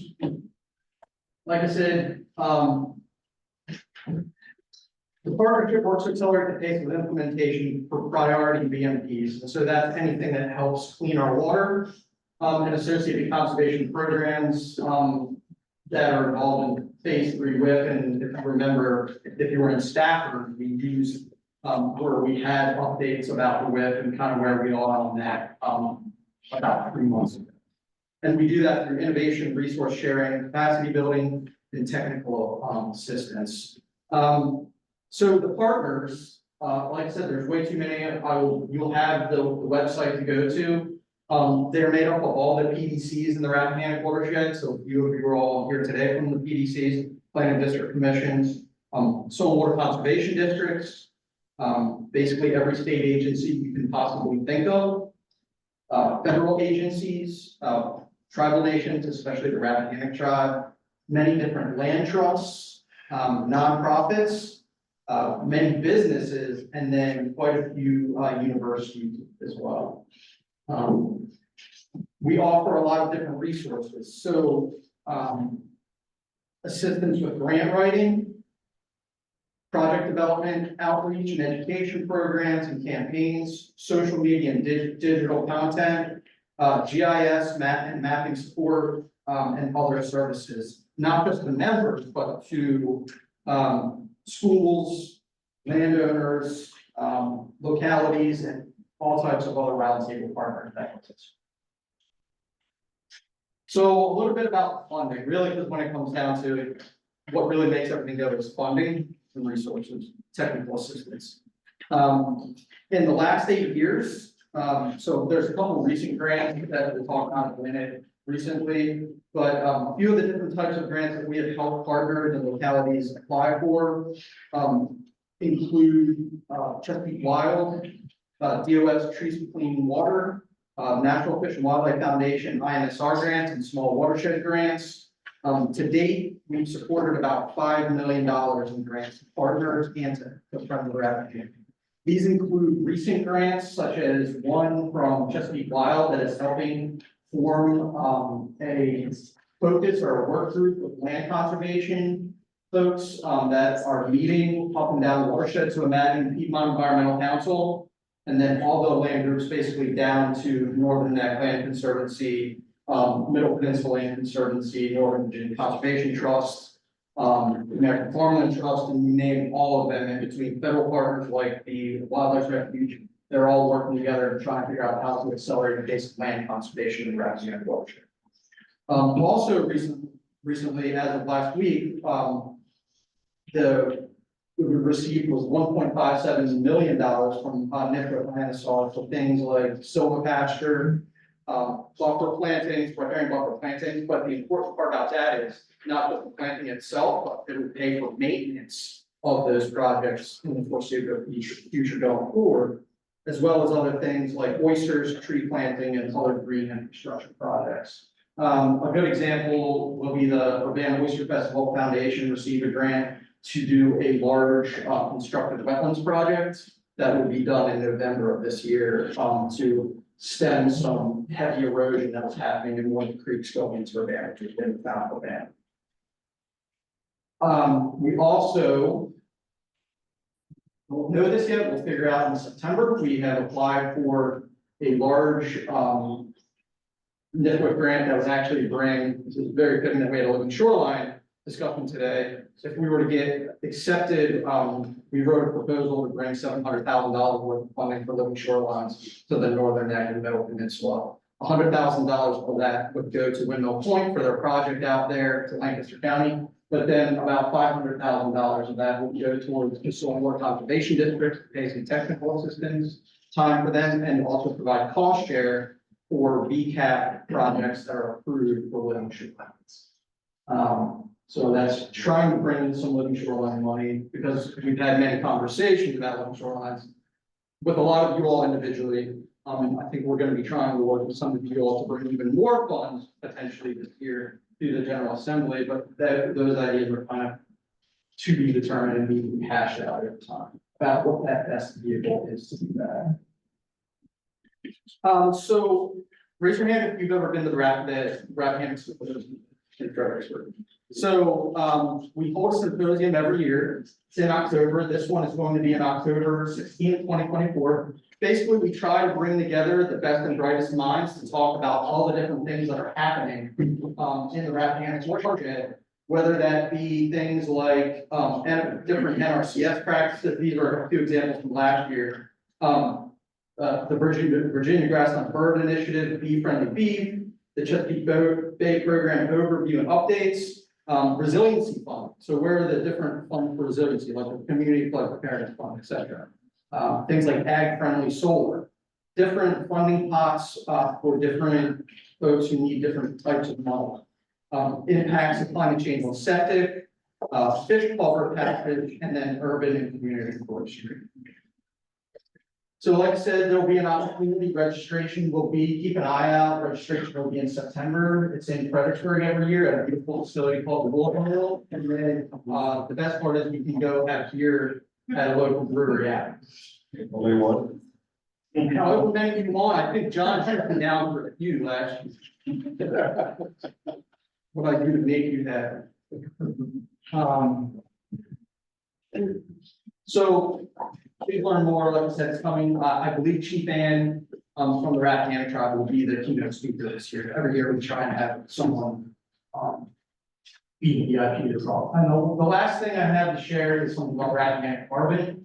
This is a program where we're working with T. Clarkson from First Earth 2030 to aggregate existing forest land, whether it's rural or urban, to create large enough pools of timber to basically be included in the carbon markets. Basically, what they do is you can get paid to keep your forests intact with some working of it, and then get paid for those carbon credits. Our first landowner outreach, activity will be sometime in the fall, I believe. That's a little bit outside of my world of what I work on, but just understand that there are things that go on. And I believe the Department of Forestry works on a few different carbon programs as well. Brian, maybe you could talk about that if you have any knowledge of that, but I know there's a few. And so just like anything else, there's a few different nutrient trading companies, whether it's for wetlands. Another thing I'd never heard of is oyster carbon credits. I know that's coming. So there's no approved process for that yet, but it is definitely being investigated and can only stand to help restore our oyster reefs over time as well. Because of the limited funding, obviously, if we call it public money and private money that goes into that as well. So stay informed, we're on social media, there's a website, please go to that, and if you send an email to info@Roundtable, that will go to Shanita, who's the coordinator, part-time coordinator for the roundtable, and if she has questions, she will reach out to myself for some discussion. Any questions about the roundtable? Any questions in here? Any questions online? Thank you. Thank you. We'll move quickly here on to our next one. Follow up on our utility scale solar. Sir, and let me just as a segue, what I heard on oysters and carbon removal is at the end of your presentation, is that either way to a healthy environment? You missed it.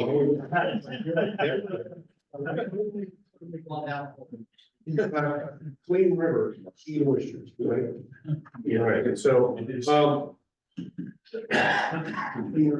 this meeting last year, where we were, in Ronnie Gill's territory, meeting in Rappahannock, at the end of that meeting, we got into a very, robust discussion of the work of the technical committee that had gone on for about a year and a half with, quite a few people in this room that participated in the work of presenting that report. The end result, the commission accepted it, but with the specific caveat, I think it was initiated by Mr. Chairman, that it be considered draft because there are emerging issues and you wanted the technical committee, the commission to be able to continue to work on those. At the subsequent meeting in December, Berkeley group did a presentation on comprehensive planning and on some best practices at the local government level. And the technical committee took that report, working with the Berkeley group, and prepared a similar kind of summary of those best practices, and with recommendation that that be included in the report. And that's the first couple of pages of this brief couple of additions.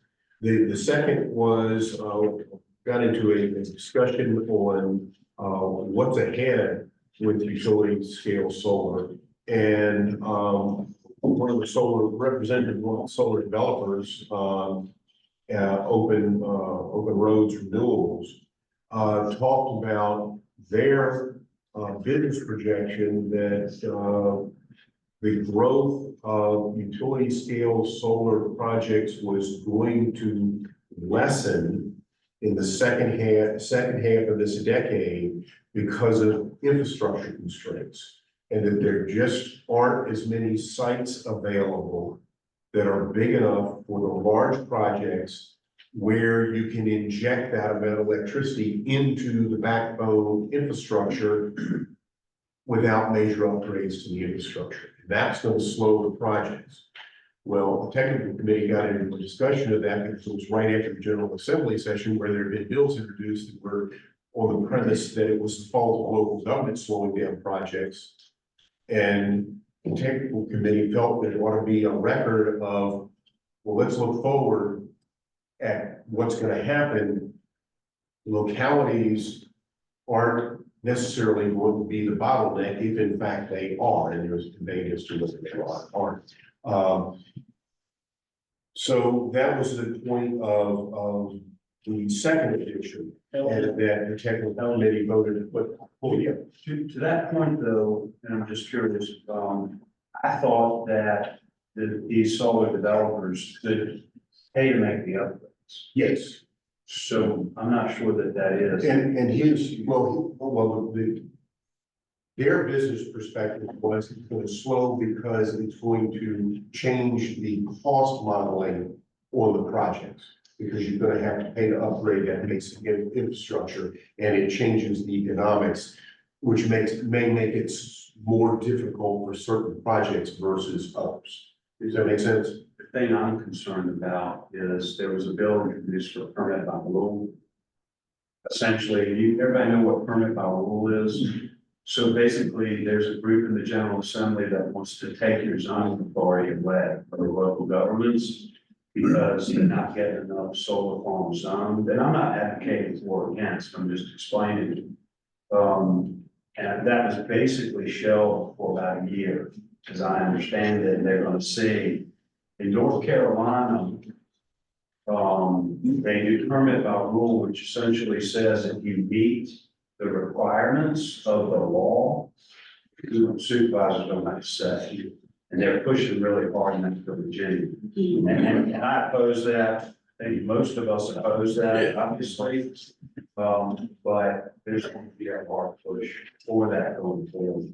Because they probably in localities, not in infrastructure.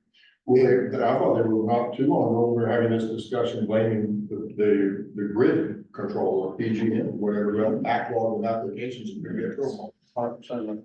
It seems like it's like a whack-a-mole. I can assure you of one thing, the demand based upon the quote unquote Virginia Clean Economy Act, which I voted against.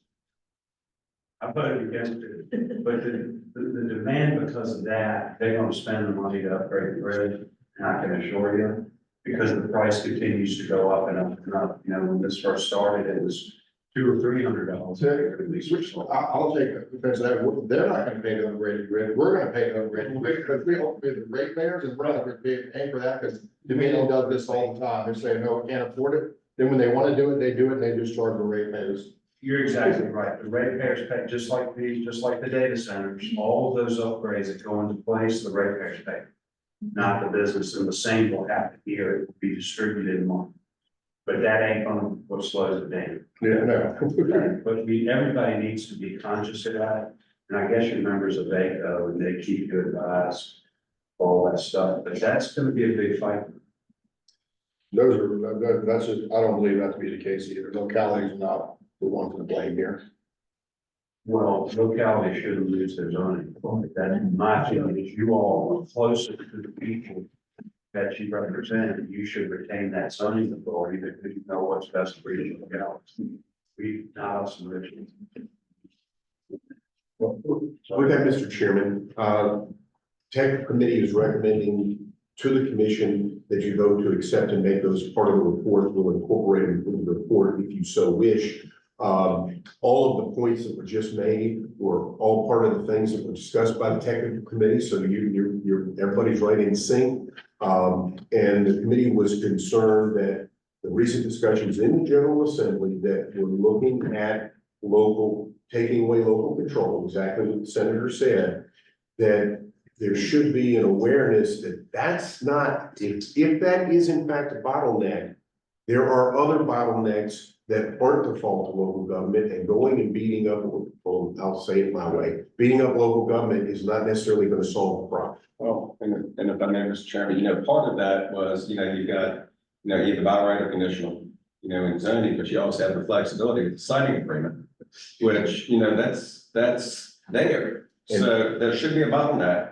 Because basically, that electricity is sold to a Northern Virginia business that's creating thousands of jobs and huge economic wealth and put the burden on rural localities. You have the flexibility now to leverage that and say, all right, we want dollars for capital improvements in schools, internet and so forth. So that should help, speed that up. And it's not taking away the zoning, it's giving you flexibility. And in that first of the two papers, the seventh of the best practices was the citing agreement, which refers to the legislation of 2020, which we referred to, that authorized that. And that's a practice as a local government should be looking at if they're considering projects. Well, I'm the one that's kind of pushed for this to go forward in the first place, and I'm also the one that said it's a living document. We always have to continually look at it and modify it as we go forward. So I'm going to move that we adopt those changes and add them to the ongoing report that we maintain in the draft. Second. The properly motion and second in discussion. All those in favor say aye. Aye. Any opposed? Any abstentions? Thank you all. Thank you. Let's see. Revised policy for individual participation in the Rappahannock Basin Commission meetings by electronic means. Yes, you have one page document that would upgrade the long-standing policy of dealing with electronic participation in meetings. Changes were made to the Freedom of Information Act and the session of General Assembly relative to participation in electronic meetings. It is required now that annually, anybody that utilizes electronic participation has to look at their policy and adopt it. So this, much like we appoint a fiscal agent at the first calendar meeting of each year, thank you, GWRC, we're now going to be looking at upgrades in any changes we need to make to this policy and standard practice going forward. If you have questions, there is a member of the FOIA Council in the room, his name is Senator Stewart, and he may help explain this. But this would lay out how we will do that going forward. You now have 4 categories which you can fall into for electronic participation. You still have to have quorum present in the room, but this empowers those who participate virtually to be able to vote as members, as long as it's an official meeting, as long as they meet one of those 4 criteria. And so this would be the policy, and I'm happy to answer any questions, and any I can't answer, I'll turn to Senator Stewart again. Any questions on the policy? Any questions online? This is the model policy. Yes, sir. Call for a motion. Second. Motion made and second. All those in favor say aye. Aye. Any opposed? Any abstained? Motion carries. Thank you. Thanks for getting dates. Okay, you see the dates coming up, and we talked several times about the September meeting. You see the items listed at the bottom of the page we've already talked about. Clearly, I'm going to have to do some work, resurrecting some old water supply planning discussions. And Senator, your question that you asked me about what is the capacity, those are things that were discussed in the past, and I will do some research there, and I will also call on Weedy Clough with the State Office of Water Supply Planning. They've done some work in that as well. Also, Basin had to leave, but the Department of Forestry, Terry Lasher, will be having some discussion. He'll be talking to us as well on some of the similar issues that we talked about, carbon being one of those. And if we don't do that at the September meeting, that will be at the meeting in December. You also see meetings into 2025 on your calendar, so you can on your calendar. Any other items that people would like to see discussed or burning at this point? I'm curious, Mr. Chairman, should we talk to Department of Agriculture or somebody like that to give us maybe some potential forethought on the impacts of irrigating crops based upon water withdrawals? And maybe they could give us some, I don't know, but I think it's pretty damn important to the farmers, and we got a lot of farmers in our region, to have the discussion about that as well. I'm just trying to think of topics that impact us so we can make better decisions. So relative to irrigation, I think that's one issue we should explore. I mean, I think the farmers would be a key delegation at the table when discussing these withdrawals. It's a big issue. Allocation. Yeah, I mean, I don't know if you bring Farm Bureau in or you bring in the Secretary of Agriculture. I'm gonna leave that up to you. yeah, and also there's crossover to DEQ because it deals with water withdrawal permitting, that deals with the irrigation as well, and some of the exemptions that exist. I think it's a worthwhile time. As we're on the subject, I promise I won't give a speech this time. Naturally, you know, I'm worried about farmers, farm bureau, but let's not forget something like the transfer of water from one domain to another. We need to realize in the long run, if we take enough fresh water out of Rappahannock, we put it into the Nappanine, monkey, whichever one it is, we would change the ecology of both bodies of water, which I don't know how much it will affect fishing and what lives in those bodies of water. So we need to be worried about. I would think, I mean, if it's fresh water more than salt water, then otherwise, why would they just pump it out? I actually put a bill in this past session regarding a study of the aquafauna for instances like that. It died, but, it's certainly something prevalent in the again. Looking specifically at aquafauna, not necessarily salinity, but that impact. I would like to add on some, because I have this in the shallow district, there's quite a few folks that have shallow wells and they can't afford to get another well. So the help for those that, So they're basically. yeah, so that, you know, that could be part of the discussion. Now, we have lots of programs that are being introduced for septic, but what about for low income folks that have issues with wells? Any other topics of discussion at this point? When you're gonna ask, I think we will reach out to USDA, that's the folks that come to us. And they declare it's right, that's a root, you know, we'll ask, but they should be our water experts when it comes to farming. Is that USDA or no? The USDA, contact our co-op for growers. Okay. Yeah, I agree. They should have some technical expertise, eligible. And don't forget the EI, I mean, they're a hand in that university of this state. There should be help we can get from BDI. What a resources center. Well, with that, we've reached the end of our agenda, we're over time, and I'd like to finish by 3 o'clock. I'm gonna call for adjournment, so we're adjourned at this point.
It's always good seeing you.